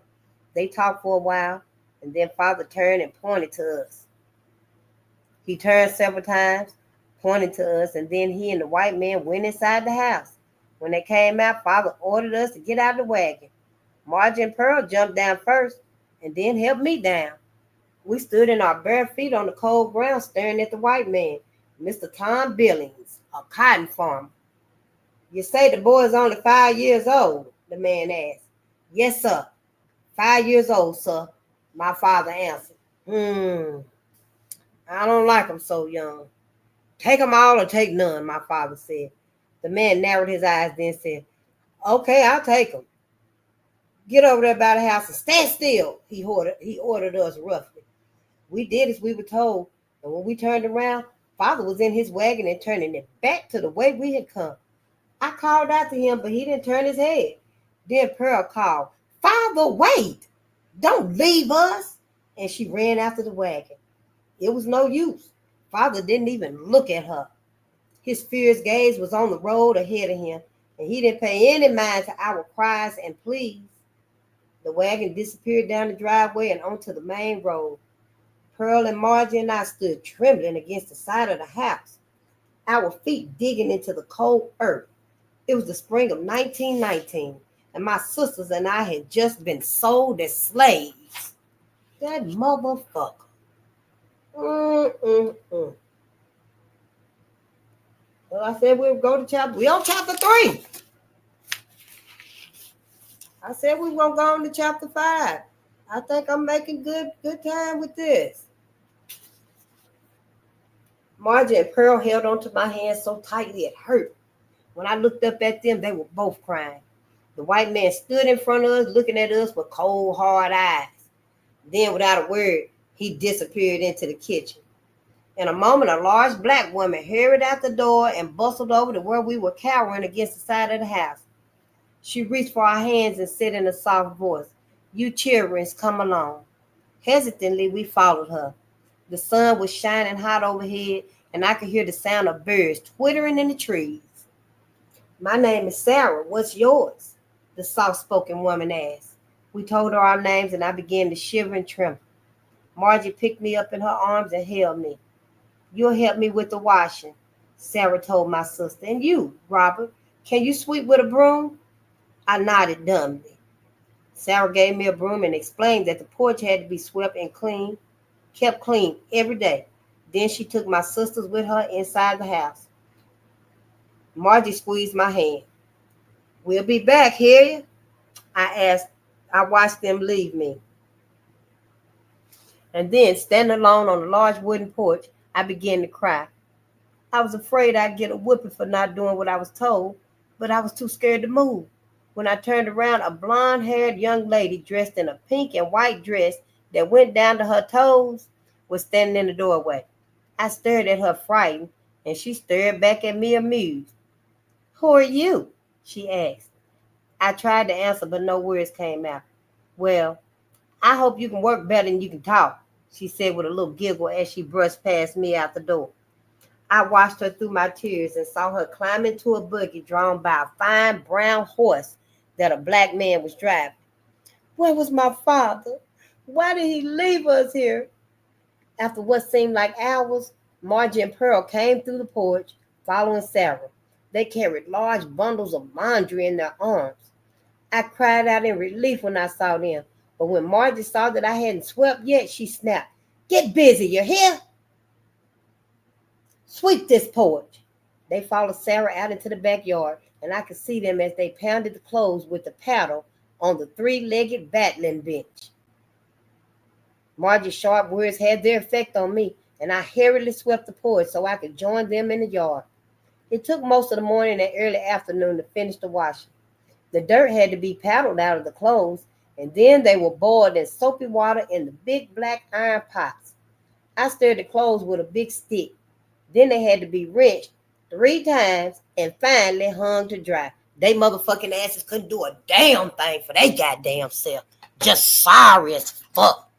Going around breaking people's spirits and livelihoods and shit. Just breaking people's souls and shit. Sucking folks' energy right out of them. When they get home, they can't do nothing but be a goddamn demon to their own back. Should have took his own goddamn self out. He knew what that was.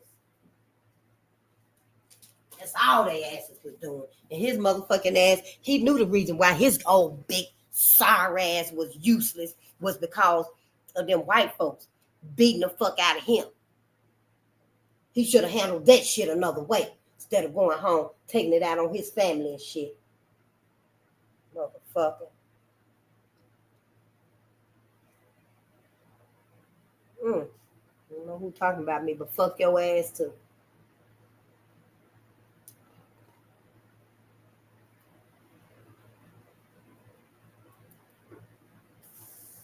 Later, I saw the blonde-haired young lady return. And I stared at her with wonder. I had never seen a sight like her before. Sarah saw me and pulled me around facing the other direction. What you staring at, boy? Nothing, ma'am. Keep it that way, you hear? Yes, ma'am. The day continued and so did my crying. That night, huddled between my sisters on the floor of Sarah's cabin, we all cried ourselves to sleep. The days wore on. I cried a lot and kept waiting for father to come for us. It was cotton planting time, and almost all of the slaves was working in the fields. Margie and Pearl were taking care of the slaves' children, as well as had the Sarah in the big house. I was given jobs such as sweeping, carrying trash, feeding chickens, chasing cows, and kitchen work. I discovered who the lady in the pink and white dress was. She was Miss Billy, Tom Billings' 15-year-old daughter. She took a liking to my sister Pearl, who was 13. She had Pearl comb her hair and tend to her personal needs.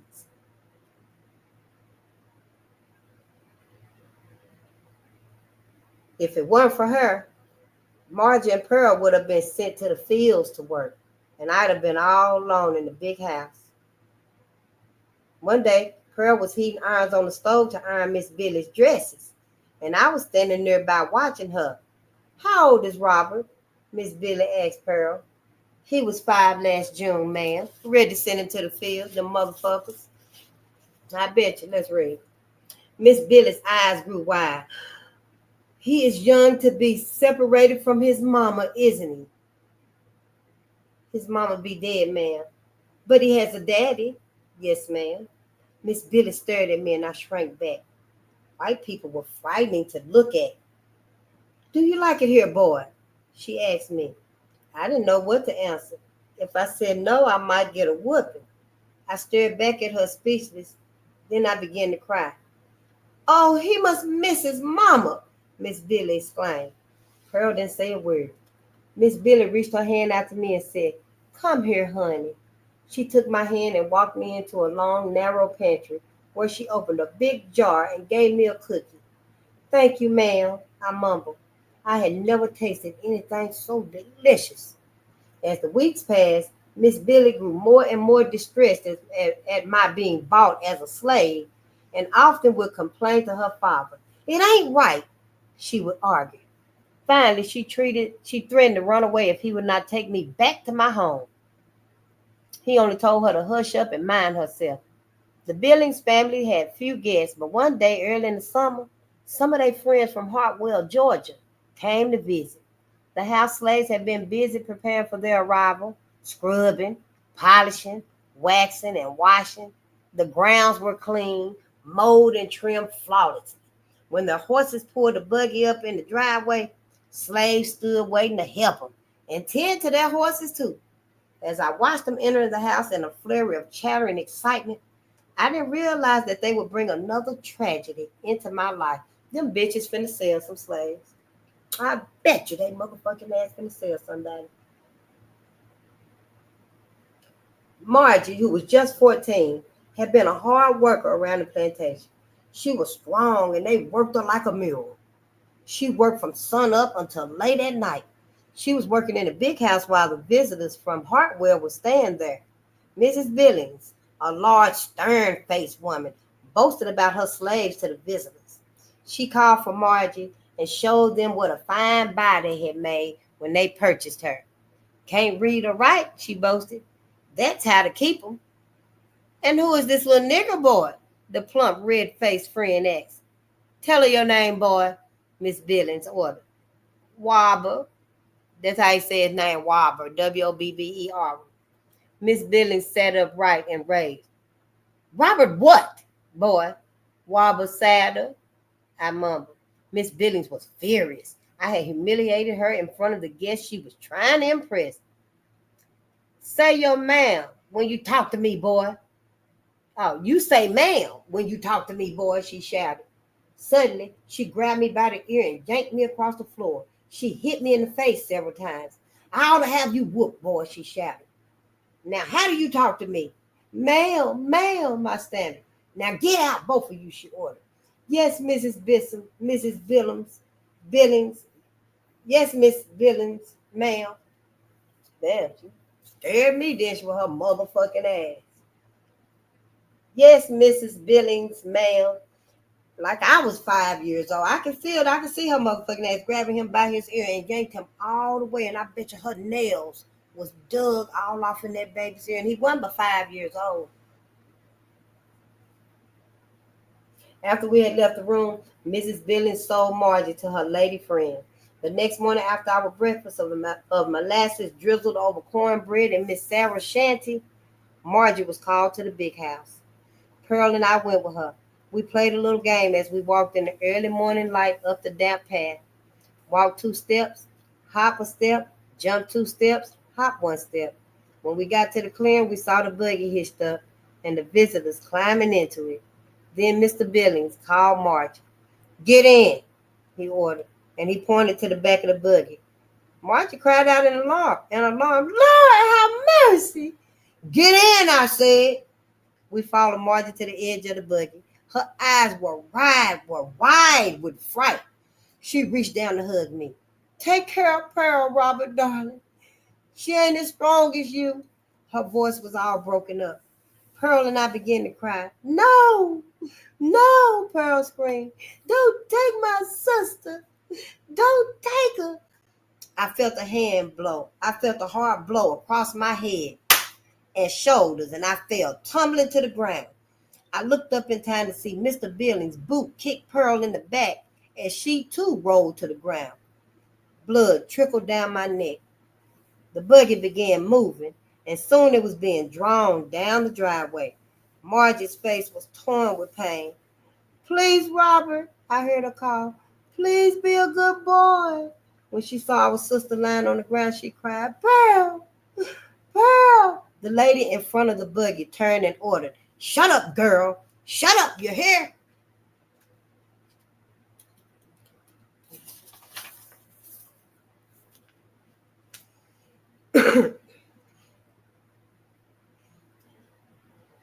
Get back to the kitchen, girl, Mr. Billings snarled at Pearl. And you, boy, get over here and sweep up this yard. In the weeks that followed, I received many blows for crime. Master Billings often beat me with a peach tree switch. It stung terrible. I could hardly do the task I was given. Something else happened to me which added to my misery. I had trouble pronouncing words and speaking right. But up until now, I was hardly aware of it. Nobody had ever made anything of it, and so it didn't bother me. But now, however, I completely lost my speech. I could not form any words at all, and when I did try to talk, it came out all garbled and nobody could understand me. I became the backward nigger brat. The backward nigger brat. And it made Mr. Billings furious just to look at me.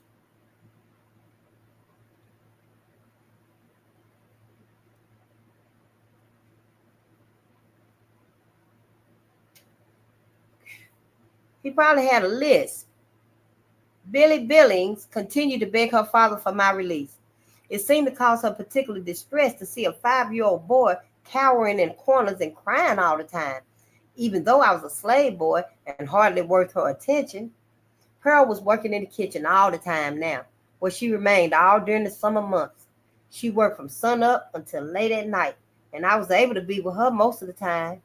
I was glad she wasn't sent to the fields. Nearly every night I'd fall asleep waiting for her. She'd carry my sleeping body home to Miss Sarah's shanty, and then she'd go back to work.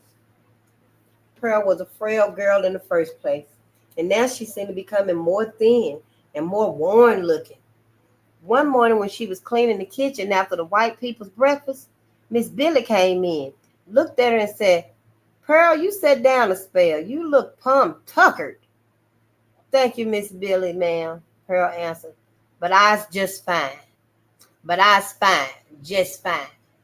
Master Billings happened to overhear Miss Billy's word, and he bust into the kitchen in a rage and screamed at Pearl, You get busy, nigger, you hear? Don't you pay no mind to sit. He ordered Miss Billy to her room, and we could hear their voices in hot argument as Pearl trembled and worked, and I helped her in the kitchen. We were scared, because when Miss Billy fought with her father about us, it made him so angry he would often whoop us in revenge. I hated him so much I was afraid my heart might stop beating. I hated him so much I was afraid my heart might stop beating. I wanted desperately to tell Pearl, but I couldn't form the words in my mouth. It was as though I had a clump of weeds growing on my tongue, and there was no room for words to get out. Hate, hate, I hate, I hate, I hate. If only I could say it. Pearl rarely sang to me or held me anymore. It seemed I was more often in her way than anything else. Robert, bring this inside. Robert, sweep the porch. Or Robert, wash this. It was never Robert, honey, come here and let me love you, like she used to. One hot afternoon when she was preparing the food for the white folks' dinner, she told me to bring a bowl of fresh fruit to the dining room table. I picked it up and it was heavy. It was heavy.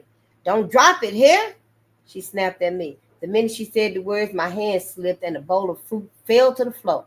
Glass shattered and the fruit rolled in all directions. Pearl flew at me in anger and hit me hard upside the head. I was so stunned and hurt. I wailed helplessly. Then I ran out of the kitchen and across the yard and hid behind the smokehouse. I heard Miss Sarah calling me. Robert, Robert, where are you, boy? I held my breath. Miss Sarah was talking to somebody else. Poor child is dumb, can't talk. They done beat the sense out of him. Pearl didn't get back to the shanty until almost dawn. I had been waiting all night for her. She lay down on the floor beside me with her back to me and without a word faced the wall. Her body shook badly and I reached out for her. Peh, Peh, I called, pulling her arm. She did not turn around to me and I could hear her softly crying until she finally fell asleep. I could not understand Pearl's coldness toward me. It hurt and confused me. A few days later, Miss Sarah took me to her knee and said, honey, don't you fret yourself over sister here. She be wanting you to grow up now so you can learn how to take care of yourself. She be afraid you're going to stay a baby. And if she be sent away, what happened to you? Pearl's rejection of me just made me cling to her all the more. I held her skirts while she worked. I cried and whined beside her all day. Miss Billy would often find us together in this way. Pearl would be trying to do her work, and I would be clinging to her skirts and whimpering. If Pearl would wash Miss Billy's hair or help her with her bath, I'd be nearby, sniffling and crying. Then one morning, early in September, after we had been Tom Billings' slaves for about 5 months, Pearl and I were summoned to get into the buggy, which was hitched up in the driveway. This time, Pearl swooped me up in her arms and held on to me for dear life. I won't let them take you away from me, child. I won't, she cried. They have to kill me first. She held me with all her strength. Her young, thin face was fierce. Master Billings rolled out of the house and climbed into the driver's seat. Get in, he ordered, both of you. We did as he commanded, and Pearl never let her grip loosen on me. It was as though she were hanging on to life itself. We bumped along the driveway, then turned on Abbeville Road towards Anderson.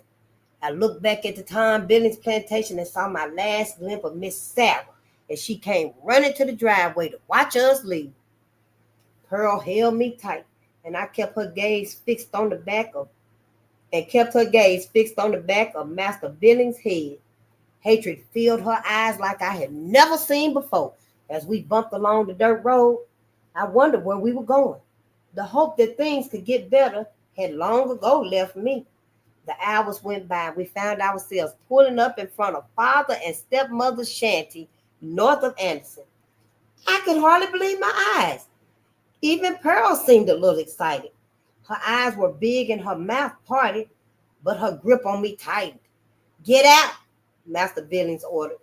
We climbed out of the buggy over the wheel cake with dried mud and ran toward the house. Father came to the door and looked stunned, surprised that his 2 children returned home. He grabbed us by the arms and took us back to the buggy.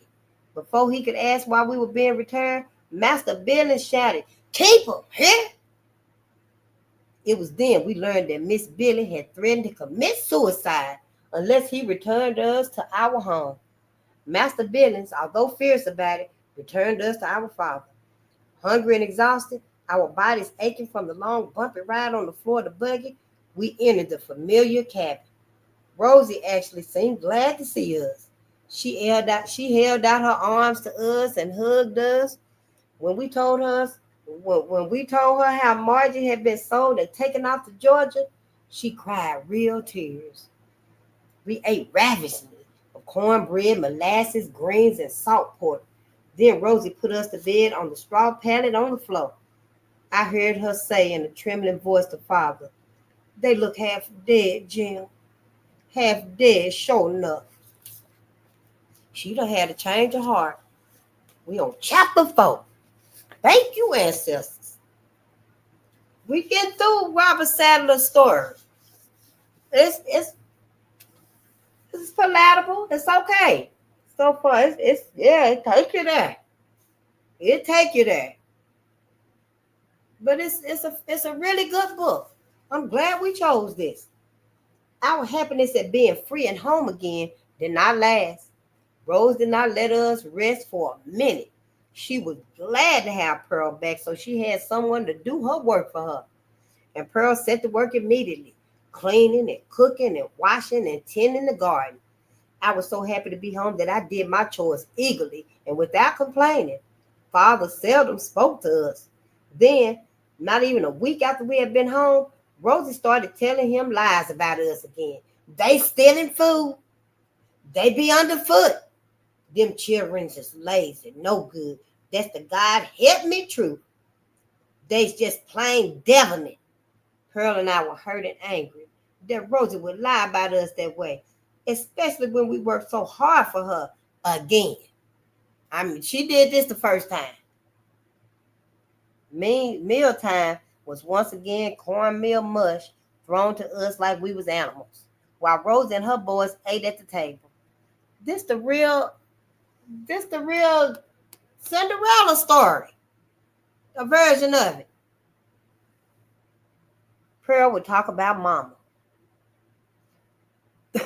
Mealtime was once again cornmeal mush thrown to us like we were animals, while Rose and her boys ate at the table. Pearl and I would take our bowls and sit on the steps outside and eat.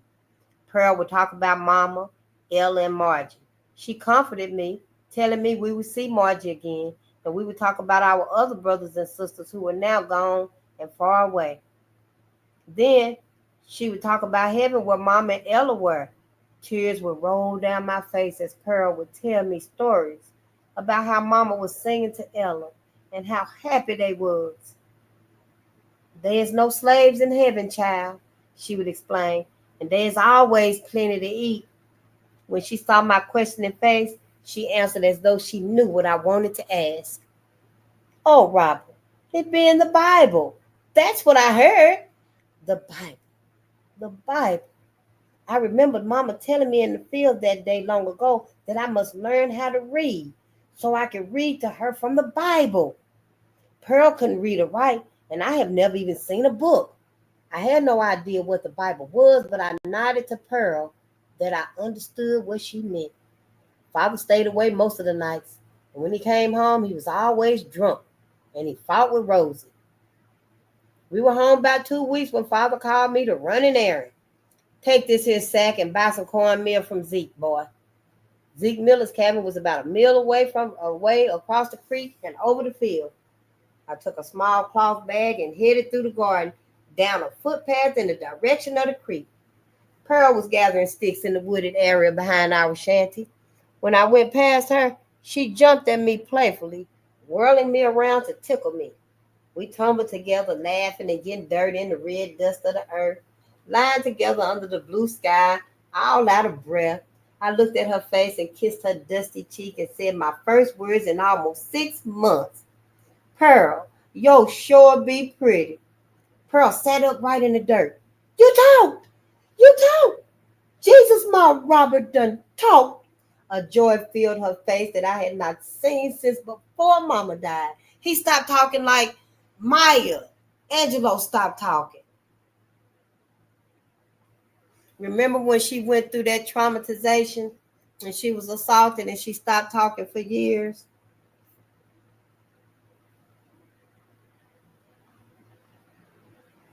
Mm.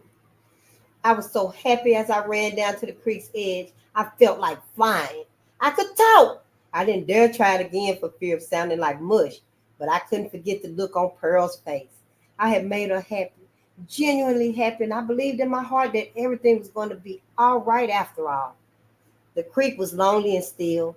The water moved lazily along in the heat of the mid-morning, the sun dancing off its surface, making patterns and shiny shapes. After a few minutes of waiting, I climbed the far bank and headed through the field toward Zeke's shanty.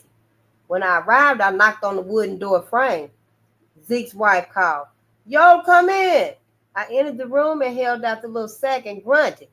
I was afraid to try to talk, afraid it wouldn't work. "What you want, boy?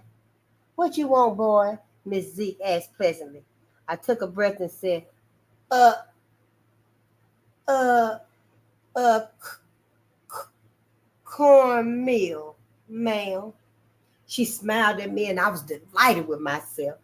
I had spoken again. I had formed good words. The sensation that filled my mouth, the sensation that my mouth was filled with sand was still there. But I had spoken. I had really spoken. I grinned broadly. I danced all the way through the field to the creek. Cornmeal, ma'am. Cornmeal, ma'am. I sang. I stopped and looked for frogs along the creek banks, but I could find none. Only Rosie was at home. I looked around for Pearl. I searched the cabin, the yard, and then I saw that the buggy and the mirror were gone. Fear clutched me. I ran screaming inside to Rosie. My mouth wouldn't form any recognizable sounds. Bah! Bah! Ah! Rosie didn't even look at me. Her face was cold and smug. She got that baby all to herself. Panicked, I ran as fast as I could up the main road and looked in both directions. No sign of the wagon. Ah! Father did not return that night, and neither did Pearl. I slept beside the door, shivering and crying all night. When I woke in the early gray morning, it was raining. When I heard the sound of the mule, I ran outside. The smell of whiskey was strong, and Father was along in the wagon. "Pat! Pat!" I wailed. Father ignored me and slid down from the wagon into the mud. He walked right past me. I grabbed his trouser leg, wailing unintelligible sounds. He shook me off with a drunken snort and went inside the cabin. I didn't dare go inside. My thin shirt was soon soaked through to my skin, and I shook with cold. I knew that Father had sold Pearl again, and the life and hope drained out of me like the rain as it dripped down my face and fell to the wet mud at my feet. My loneliness in the next days was as strong as my hunger. I was so hungry most of the time that I ate grass, and once even tried eating dirt. Mostly I lived on the peanuts my father was growing. He didn't know that I was eating them, half grown and all. One day in early October, Father called me. "Get into the wagon, boy." My heart began to beat faster, but I knew it would be useless to ask him where we were going. The road was dusty and dry, and we bumped along, not speaking. This time I rode on the seat next to him in front of the wagon. In the front of the wagon, I felt a slight tinge of excitement, but fear had become so much a part of me that I sat trembling on the edge of the seat. We entered Anderson and turned west on the main road. After about half an hour, we came to a crossroad and turned south. The farms were large, and I looked in wonder at the immense cotton fields. There were many Negroes working in the fields and around the big barns. I tried not to think about where we might be headed and why. Soon another farm came into view on the west side of the road. It made the Billings plantation look small by comparison. We pulled into the curved driveway, and I was awed by the majesty of the house. The sloping yard was beautifully kept and groomed. Flowers grew in artistic groupings, and huge oak trees lined the driveway. This was the Sam Bill plantation. Father whoa the mule and sat silent, waiting. In a few minutes, I heard a door slam and footsteps come running around the side of the house. Pow! She stood barefoot, wearing the same dress she wore when I last seen her. She wore a Muslim apron over it. Muslin, not Muslim. Muslin, Muslin. She was very angry. You wicked man. You bringing this child to this evil place. You is just plain evil and wicked. Father ignored her. He jerked his head, indicating for me to get out of the wagon. I did so quietly and stood beside it. But Pearl continued, how can you sell my mama's baby like this? He's a dumb child. Father curled his lip. Shut your mouth, sister. At that moment, a short, stocky man with a red, swarthy face came towards us. He wore overalls and dirty flannel shirt and thick, heavy boots. Father talked to him in a low voice. Big ass coward. The white man gave him some money. Then my father drove the buggy out the driveway without a glance backwards towards his children. I was sold as a slave once again.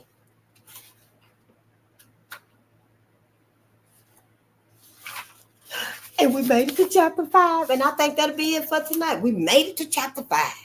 And I thank you for your patience and your presence. I never heard of Robert Sadler, but I am glad that we chose this book right here. I'm glad we chose this book to read it in between the other readings and stuff. And I think in between the readings of lynchings and stuff, it's good to read other books. And, whether it's one character or many, it'll be good. We're still learning. We are still learning. And it's right on time. I don't mind. I love to read. I love to learn about my people, my ancestors. All of their names and stuff. I love calling their names. Now I know when I meditate, I can call his name too.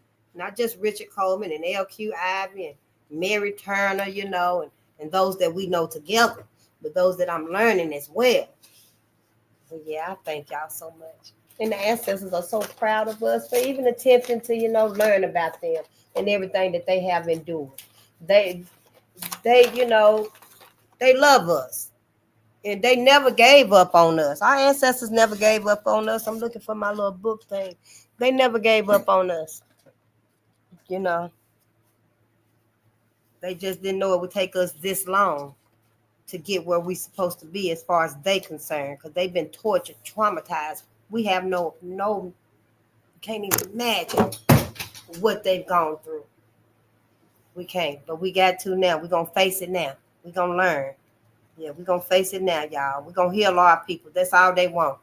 If they'd have known, they had to tell us specifically to our motherfucking face to stay away from white folks like that. Keep your boundaries, since we're going to integrate with them.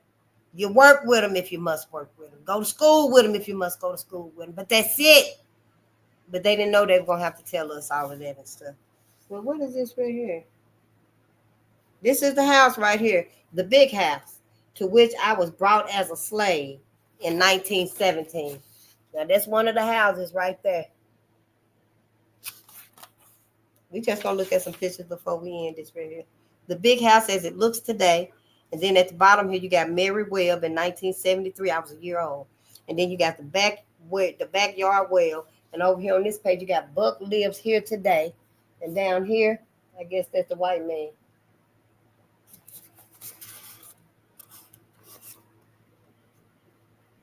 Yes. Oh, hello, Layla. It's so good to see you. My sister. Hi, Rainwater. How you doing? Oh. Hey, ho. How you doing today?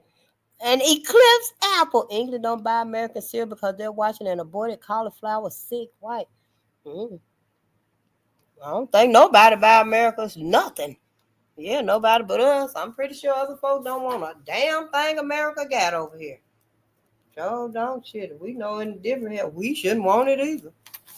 I'm just saying in my opinion and stuff. But let's see what other pictures we have to look at.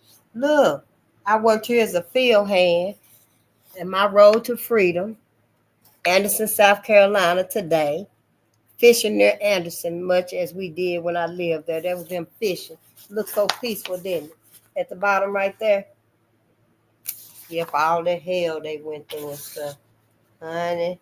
Oh, look at our brother. He is handsome.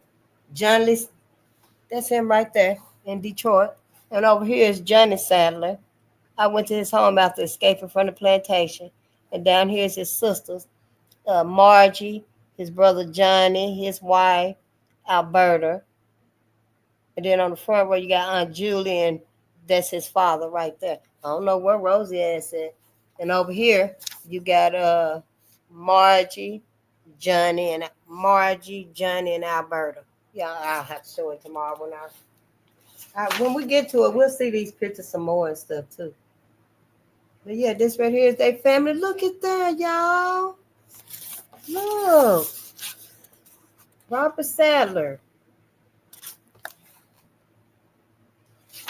And this right here was close to when my mama was born and stuff now. Okay, but yeah, them was the pictures and stuff. This they got in the book. And this right here is the ordination. And then he says right there, Jackie, and this his wife right there, Jackie. Some friends gathered with us around the pump organ.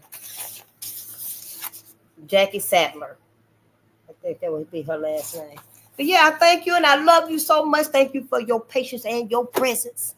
And I love y'all, my people. I love us to life and afterlife. And I just want us to know with all that we have endured as a people, all that we have gone through, hell and motherfucking hot scorching ass water. It's a new day now. We got new knowledge now, y'all. And as sure as we elevate, as sure as the cosmos, and Mother Gaia is waking up because she has been too traumatized also. Mother Gaia has been so traumatized. The cosmos has been so traumatized. White folks trying to penetrate the cosmos now. And all of this assault and the ravishment of Mother Gaia, the earth, it's just like us too. The pets of this planet have been extinct and slaughtered and stuff by white America. All of this trauma to us, and it's waking up Mother Nature. It's literally waking up Mother Nature. So your book, your Bible, it's time to look at it differently now. We got to start reading between the lines of your Bible if that's what you're going to do. Now, I got a shortcut for you. You know, you already know this right here. You can set it down if you want to, put it under your arm and stuff. But I got a shortcut for you that's going to help you get there even quicker rather than going back through the Bible. But if you can meticulously, search your mind and stuff and get to them particular scriptures that you need so that you can read between the lines of the Bible, then you good. I can help you with that right there. But if you can't, I'm going to make this a whole lot easier for you and stuff so you can decide, make this decision and stuff, and you can acclimate your mind to the decisions that you need to make. So seeing all this learning and stuff, like I said, we got new information now that we're going to go. I'm just going to tell you this and then we're going to go. Like we got new information now that our ancestors did not have. Now we done heard it several times in our book right here where Margie and them and Pearl and them calling on the Lord, and especially his mama calling on the Lord and Jesus and stuff and waiting to go to heaven because that's all we knew, that's all we had. However, with our new learnings and teachings today, we got new knowledge. Our ancestors didn't know anything but Jesus, God, and heaven. Today, we got new knowledge. Today, I'm here to tell you, we got new knowledge. We got new options. You ain't got to go to heaven with white folks. You got your own black Jesus. You got your own Jesus. That white man, Cicero Boys, that ain't your Jesus. That white folk Jesus. Yes, that is white folk Jesus. You've been crying over and fainting, throwing up, and all kind of shit over him and stuff. But that's all right. It got you through them times it needed to get you through. I'm finna show you your real Jesus. This right here is your Jesus. This your black Jesus right here. Yeah, you ain't got to keep carrying with that. The Bible says he got bronze skin and kinky hair like wool. You ain't got to keep going on with that right there because that's still, even that, knowing that truth right there, it still keeps you caught up in these vices. It still keeps you caught up in these vices. So, set that whole book down, if you will, and go on and pick up your true black Bible. See, this everybody motherfucking Bible. Everybody got this Bible right here. And ain't nobody looking through it for a black portrayal or black view. And you ain't either. You ain't looking through this right here through a black perspective because ain't nobody else doing it. So see, with this right here, your ass got to remain like you are going to heaven. You got to stay on that GPS route, going to heaven, because you got to stay on code with how everybody else perceives this book. This book right here, fuck what everybody else, goddamn it, thank you, son of a bitches. You ain't got to go to heaven with no motherfucker, and you don't need to. As far as I'm concerned, you don't need to. Take your black ass to the afterlife where your ancestors are free, liberated. Ain't no white folks in the afterlife. White folks can't go to the afterlife.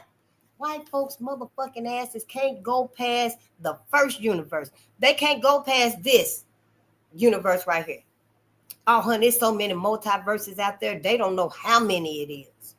I thought a multiverse was 12, or however 12 is a dozen. But I think brother Dr. Delbert Blair said a multiverse is possibly 7. But then I was listening to some other guy, and he was saying that it's an indefinite number of multiverses because we don't really know what's out there and stuff. So we have no idea. But I know white folks can't take their motherfucking asses out there. Oh, no, honey. White folks can go to this first realm, this first stop right here. But it go far. It go wide. It's big. Heaven is humongous. White folks will be fine in heaven. They can't go past heaven, though. Oh, they act like they can. That's because they done stole everything. See, and they got that illusion that they can go out there, that they belong out there, that they know about out there. But they don't. They don't. Anybody can steal your motherfucking outfit and hell, walk out on town. Folks think they don't went shopping at you. Ooh, who is this? Stepping out all clean and sharp. Anybody can steal your bag of groceries, your ass left on top of your car. Go in the house and fix a 7-course meal. They probably can cook better than your ass. So, yeah, you know, when you steal stuff, you usually steal so you can benefit from it. So, yeah, of course, it looks like they right on cue with things, but they not. They not. You got to have that particular key, see? And us being from the cosmos, because you know the cosmos manifested us. Fuck the dumb shit, Big Bang Theory, what the fuck ever. Fuck that dumb shit. No, the Big Bang might have banged they motherfucking ass. But it had nothing to do with us. Wasn't no beginning for us. So, you know, yeah, you just got to start looking at this through your own eyes. But, yeah, I digress. This right here is your black Jesus. You got, honey, you got so many black Jesus. Your motherfucking ass don't even need to look at Cesario Borgio no more. You shouldn't even look at that motherfucking white man no more. Your ass ought to go through your house right now, taking down every goddamn white, blonde-eyed, blue-haired, hair, ears, redneck motherfucking. Take his ass off every goddamn wall, table, altar, podium that you got him on. Because he's not yours. These right here is your black Jesus, honey. And this is just a couple of Bibles. This is just a couple of our Bibles. This right here don't even begin to touch. Don't fucking play with me. Don't goddamn it play with me about my ancestors. Your motherfucking ass, you got a decision to make. Who goddamn side are you on? Whose side are you on? I don't mean to come at you like that and stuff, but don't play dumb. Don't act like your motherfucking ass don't know, and don't act like I am the division, goddamn it. Because I ain't the division. I'm not the division. Sure ain't hell. I'm trying to let y'all asses know you gonna spend your forever and ever and ever with white folks. People that did shit like this. 14-year-old Richard Coleman. Thousands of white men. Hundreds of white women, white kids too. They burned that young man at the 14 years old, burned him at the stake. Putting iron, big thick iron poles and shit. Where the fuck they get shit like this? Putting it on the fire while they got him up. And just rolling that hot ass thing on his body and stuff. Gouged their eyes out. The last book we read, Red Record, Ida B. Wells. They were sticking them hot ass oars down their throat, down black men's throats. So no, it ain't no forgiveness. It can't be no forgiveness. Ain't no motherfucking trust. Ain't no goddamn faith, loyalty. Motherfuckers gonna pay. Motherfuckers got to answer to this. They got the answer to this. Not me. Vengeance ain't mine, honey. Vengeance belongs to my ancestor spirit come through. Sure do. I know your Bible say vengeance belongs to the Lord. And I ain't lying. I ain't saying it's a lie. Hey, let his ass get some too. But I know one motherfucking thing. Vengeance belongs to my ancestors. Sure do, honey. So, I'm not knocking y'all religion or nothing like that, but hell, it ain't served its purpose. Not for my people, it ain't. Not for my ancestors, it ain't. Y'all not one time have told black folks what it's like in heaven. Y'all still got black folks with the illusion, the vision of heaven like white folks said it was. Knowing goddamn well if black folks had a right in heaven, it'd be a front door and a back door. But it's just one way in, one way out. Y'all ain't told black people that on the other side, all that, them clouds and stuff, see, because y'all done showed us that picture a long time, too, of heaven is the big white pearly gates, and you got the white man standing at the gate. I guess that's God. So I guess Jesus going to take you to heaven with his white daddy, God, or whatever your high power name is. I don't know. I digress. I just call it cosmic energy. I didn't even give it no name no more. I took it out the box. It's free too, as far as I'm concerned. So I know that vision though, heaven, going to heaven, and you got the pearly white gates, and you got the white man there, and you got a big, huge expanse full of nothing but clouds. Well, why come the pastors didn't tell you that on the other side, when it say as above, so below and stuff? See, all of this is so diabolical and stuff, And since I woke up, I'm like, wow, what did I miss? And stuff, cause it seemed like on the other side and stuff, that's gonna be cotton, y'all. That ain't clouds on the other side.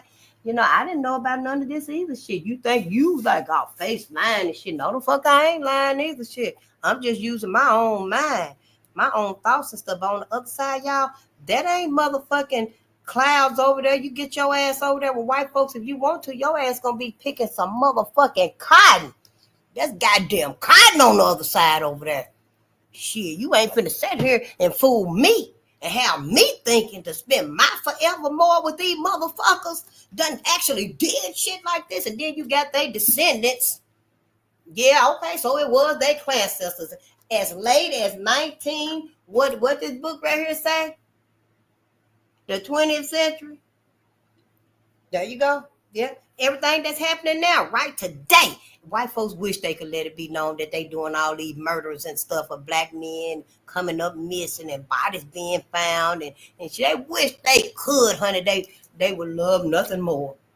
Nothing more. And then the other white folks that's living vicariously through them doing these things will have to be like, oh, it's so appalled that you're still doing these things to black men, because this whole illusion that white women are so in love with black men and stuff. And family said it earlier. I forgot who it was that said, honey, that ain't nothing but a fetish. Yep. That's like, I wish I could just eat this rib right now. I'll fuck it up. I'll suck it all off the bone, but I'm going to keep it. I'm going to keep it. I'm going to nourish it and take care of it and stuff. So that's what they do and stuff. I don't know. It's the whole motherfucking shit. Seem like it, it's just an illusion, and it's broken now. Y'all gotta wake up and you gotta see things as they are and stuff. But these are your black Jesuses right here, honey. You got more than one. I don't know. Maybe tomorrow we'll just pick some out of here and read them, because you need to know. You need to understand. Cesario Borgio Jesus. I might get a picture of that white man Jesus, so I can show you his motherfucking ass. When he was being crucified, I'm sorry, I don't mean to say it like that, motherfucking ass, like he wasn't on the cross. Maybe he was. When I did some research, they never found his body. I don't know. But I know one thing. We know we found Willie body. We found Willie body. We know exactly what happened to Willie Brown's body. We ain't got no question in our motherfucking minds. What happened to Willie Brown's body, or Richard Coleman, or Henry Askew, or Will Burks, or John Peterson, or George Wells? We ain't got no idea. We ain't got a question where they bodies at. But see, white Jesus and stuff, you got it. Oh, yeah, he was black. Why you even got to have them thoughts, them considerations, them questions, them discussions? But black Jesus right here, you ain't got to have no discussions, honey. It's right here in your face, black America. You just got to quit being a coward, like mama's husband, his big 6 foot ass, scary ass, was scared of all them white folks coming home, beating on that woman. That's probably why she was sickly. like that and stuff because she wasn't healing. And then his ass knocking her around and shit. Yeah. So see, yeah, they've always been, white folks have always been sickening to us, but now they want to claim that they so sick. They got some fatigue or some. No, motherfuckers, y'all asses ain't sick. What your ass is motherfucking demented. Clownimal-like instincts. Clownimal-like instincts. And you're ready to try to find some way, some means to unleash that shit again. But it ain't gonna happen this time. It ain't gonna happen this time. Now, y'all better wake up, white folks. You need some therapy. You better fix yourself. If you want any type of mercy from Mother Earth, any type of mercy from the cosmos, you better get yourself right. Now, I know black people, y'all know we very religious, honey. Yes, I'm getting my life right for the Lord and stuff, honey. Set your ass down somewhere. Set your motherfucking ass down somewhere. White folks, you better get your motherfucking ass right. Because as much as black folk love to claim we getting right and working for the Lord and stuff, ain't nobody ever told white folks, y'all some sick, demented ass motherfuckers. What the fuck happened to all this shit y'all ass done did? Where the fuck therapy come from with y'all motherfucking asses? What you do, just sucked everything in until you just have a big blowout again? And like we see the world, America's fucked up right now here. This might be the last straw. The straw on the camel's back. Y'all know how we be saying this stuff. I just want to know what the fuck is going on. I mean, this big pretense for all the love. Shit, I'm like, hell, we don't know if a missile finna hit this bitch or a goddamn meteor. Because y'all ass out there fucking up shit.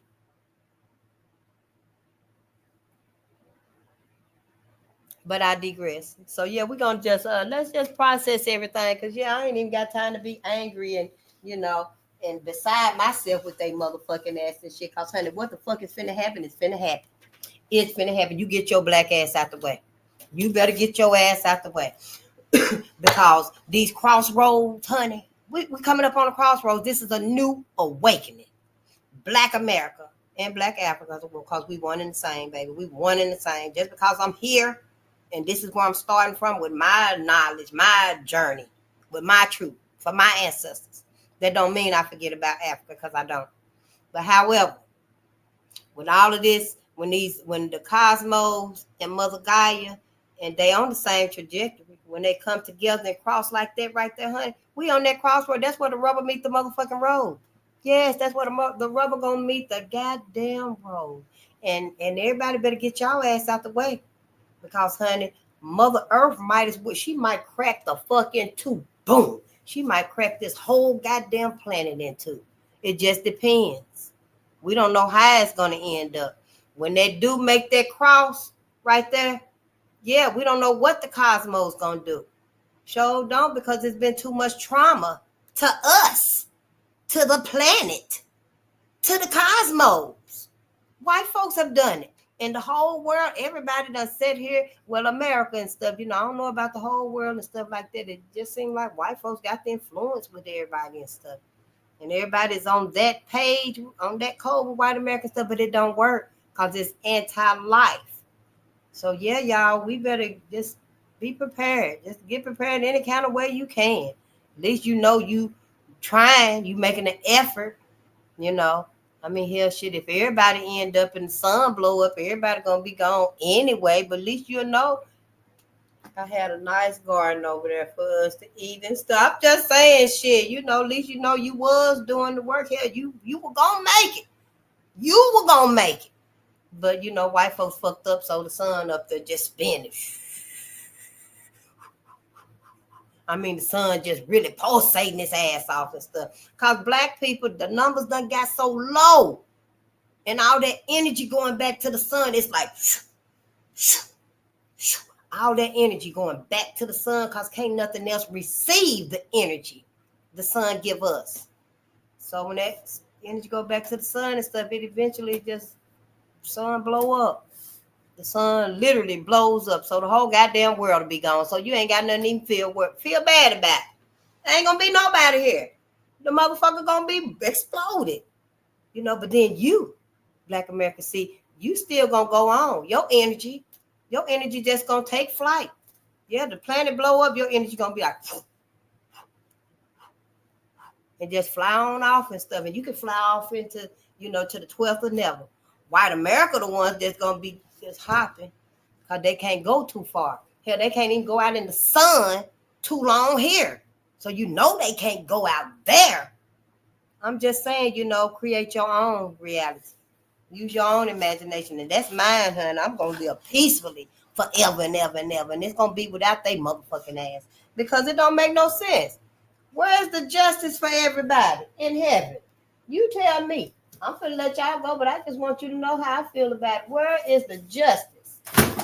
Where's the justice for my ancestors for this? There wasn't no justice here on this planet. And the justice in heaven, how? Where the justice at in heaven? You gonna tell me that these people that did these things not in heaven? When y'all taught us our whole life that God will forgive anybody. Just ask him for forgiveness and show remorse. Don't do the same or similar. He'll forgive you. Yeah, the old people sitting back rocking. He'll forgive you. Anything that you kill yourself, that's the only thing he won't forgive you. So in that sense right there, you mean to tell me all of these motherfucking murderers, these goddamn clanimals, is in heaven with my innocent people? They in heaven with F.D. McLean, Bally Crutchfield, John Henderson, George Ward, George Reed, Elijah Clark, John Sanders, and another black man. Yeah. So they all in heaven together with these white folks that did these things to them. So where they justice at? Because they don't remember. Because they don't remember. Just they just. Well, nobody remembers face. That's the justice of you. You're a motherfucking fool. That ain't no justice for them. That's up there being a slave too. That's up there being a slave too. God remember then? Don't God remember what? God just say, oh, fuck George Wells. Don't give a damn about Richard Coleman. What God feel like since it ain't no more earth, ain't no more body, what justice is just not needed? I don't get it. How y'all set y'all mind to accept all of this to be healed and fixed in heaven? It's good for the murderers. It's good for the clanimals. But for the victims, how you gonna fix that for the victims? This justice for them up there. That's dumb. That is so motherfucking dumb. I'm so glad I never, just really succumb to all this religious doctrines and bullshit, even though I didn't really know it was like that. I was just like, shit, I ain't got time to be setting my ass up in this motherfucking church here all day Sunday. Then they want you to come on Saturday. You got to be there on Wednesday because that's practice. But Thursday's practice too. So, yeah, we need a little bit more practice. No, I ain't got time for all of that shit. And I don't. I know not to kill, steal, destroy, and not to COVID my neighbor's husband and all of this and that. Hell, that's fundamental stuff. You already know it here. Before you start going to school and stuff, you know these things and stuff. Your mama taught you these things. Before you even started uttering a word, they had your ass in church when you were 3 days old. So, yeah, all you know is white Jesus and white God, where I'm from. Y'all talking that stuff about Yahweh and Yahushua and stuff, but you didn't teach us enough. You didn't saturate the knowledge to the masses. That's why we all off cue with each other and stuff, but that's all right.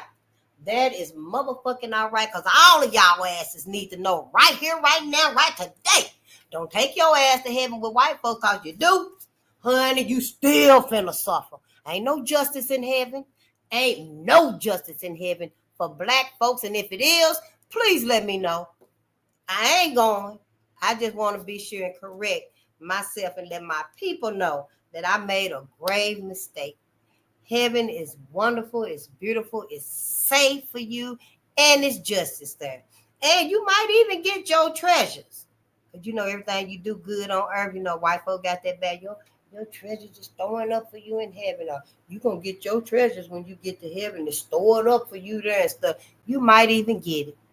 So somebody let me know if I'm wrong and stuff. And and I'll come back and let everybody know I was wrong. But from where I'm sitting right here, right today, right now, don't you take your motherfucking ass to heaven with white folks. Do not do it. You see what they doing to sister? You see what they doing to sister and her baby inside of her and stuff. They want to get that baby. Ain't no telling what they doing to that baby and stuff. Yeah, the family need to make sure every time they go visit her, check her body. Check her body, honey. You look for any chips, any cuts, slits, scars, all bumps. Look for everything on her because they sneaky with us. They so sneaky with us. So yeah, I'm finna let y'all go and stuff because honey, I'll be no start back reading on y'all ass again. But I love you. Peace and power to the people. And I love you to life and afterlife. Don't get me wrong now. I don't mean to be rude. And and my ego do go there sometimes and stuff when I be reading about my ancestors stuff because I feel it. Y'all, we on to something. We got to keep going forward. We got to keep going. Ain't no way we can turn back now. So yeah, Brother Panic said that's that ego and you got to deal with it. And I'm going to deal with mine and stuff, but I know what I feel and stuff. Don't go there with them white folks and stuff into heaven. You ain't gonna never have no peace there. They ain't gonna let you. They gonna clip your wings as soon as you cross over. They gonna clip your wings as soon as you cross over. They couldn't clip the ancestors' wings because they had the protection. They didn't have this knowledge then. Robert Sadler and them, they didn't have, nobody had this knowledge that we got today. So when they crossed over, their wings retracted. That was their protection for them. Now those of our people that, like Tailbo, what's his name? They really love that white girl, that his baby mama, she ended up killing him after the club that night. His wings would not retract. No, that was his mentality. That was his mentality here and after he left here. Because he made it very clear who he wanted to spend his life and his afterlife with. So after she killed him and he transcended over and stuff, his wings did not retract. They actually clipped his motherfucking wings. But for our ancestors, their wings retracted. And when I sat here that night, it hurt me so bad, and I told everybody to get up and leave out of heaven if you want to. You ain't got to stay there no more. Emmett Till ain't got to stay there. Mary Turner, Latasha Harlins, ain't nobody got to stay there no more in heaven if you don't want to. And don't get me wrong, heaven is very big. Heaven is huge. You can find some nook and cranny in heaven where you probably won't even see white folks flying by. Yeah, because you got your wings in heaven and everybody flying. You won't even see them flying by and stuff. You can find somewhere to be, but you still in heaven. You bypass heaven. Fuck heaven. Go on to the afterlife. Go to the afterlife where you could be free, honey. You could slide on rainbows. You could be rolling on stars and making dots all over the multiverse because they see a star rolling across the sky. That's you. Yeah, just rolling the star across the sky like you on a bicycle or something. I don't know. You on the top of it. And rolling that star around. Yeah, you can do a lot when you in the afterlife and stuff. You ain't inhibited. Your wings not broken and stuff. So when I told the ancestors they could leave heaven, oh, honey, you should have seen them flying up out of heaven. Honey, you should have seen them. Honey, it were babies. It were young people. It were old people, men, women, honey. They were flying up out of heaven. It was just like a flock. They just, they were like, shit, we gone up out of here. It probably had been a while before any of us connected the dots that where's the justice? Where's the justice? And actually said the words. See, we say it in our own way. We free them in our own ways. And that was my way to free mine. I just had to, I ain't really got that proper, how you, conversation and stuff, politically correct or however y'all be calling it. I just have to be layman's term. Y'all can leave heaven if you want to. You ain't got to stay up there no more with white folks that did these things to y'all. And that was it. So yeah, you do your part and stuff so we can free our people. We got to free our people and stuff. So you got work to do. They got a purpose that they didn't get to finish here. And we do too. Your purpose here, and then I'm finna go. Your purpose, you got two purposes here. Have black babies and heal black people. Have black babies and heal your people. That's the only two reasons we is fucking here on this planet. So yeah, I love y'all. Process this. tonight, okay? It's a lot too. Even though it ain't like the other books and stuff, it's still graphic. Your mind still can conjure up these images and stuff. You know, we don't want to have this on us and stuff because we got work and healing to do. You know, we ain't trying to be bitter at nobody and try to harm nobody and stuff. We'll still help people and stuff, but you know, folks, get where you're supposed to be so you can help yourself. We don't want you to be where you got to be dependent and needed on somebody and stuff, and you really don't. Just get yourself where you supposed to be. You'll be all right. You know, I love y'all, and I'll see you tomorrow. Well, hi, Karen O'Connor. Well, gratitude to you. Yes, my people, we got some healing to do. We got some healing to do, and I'm here for the solutions. Yep. Peace and power to the people.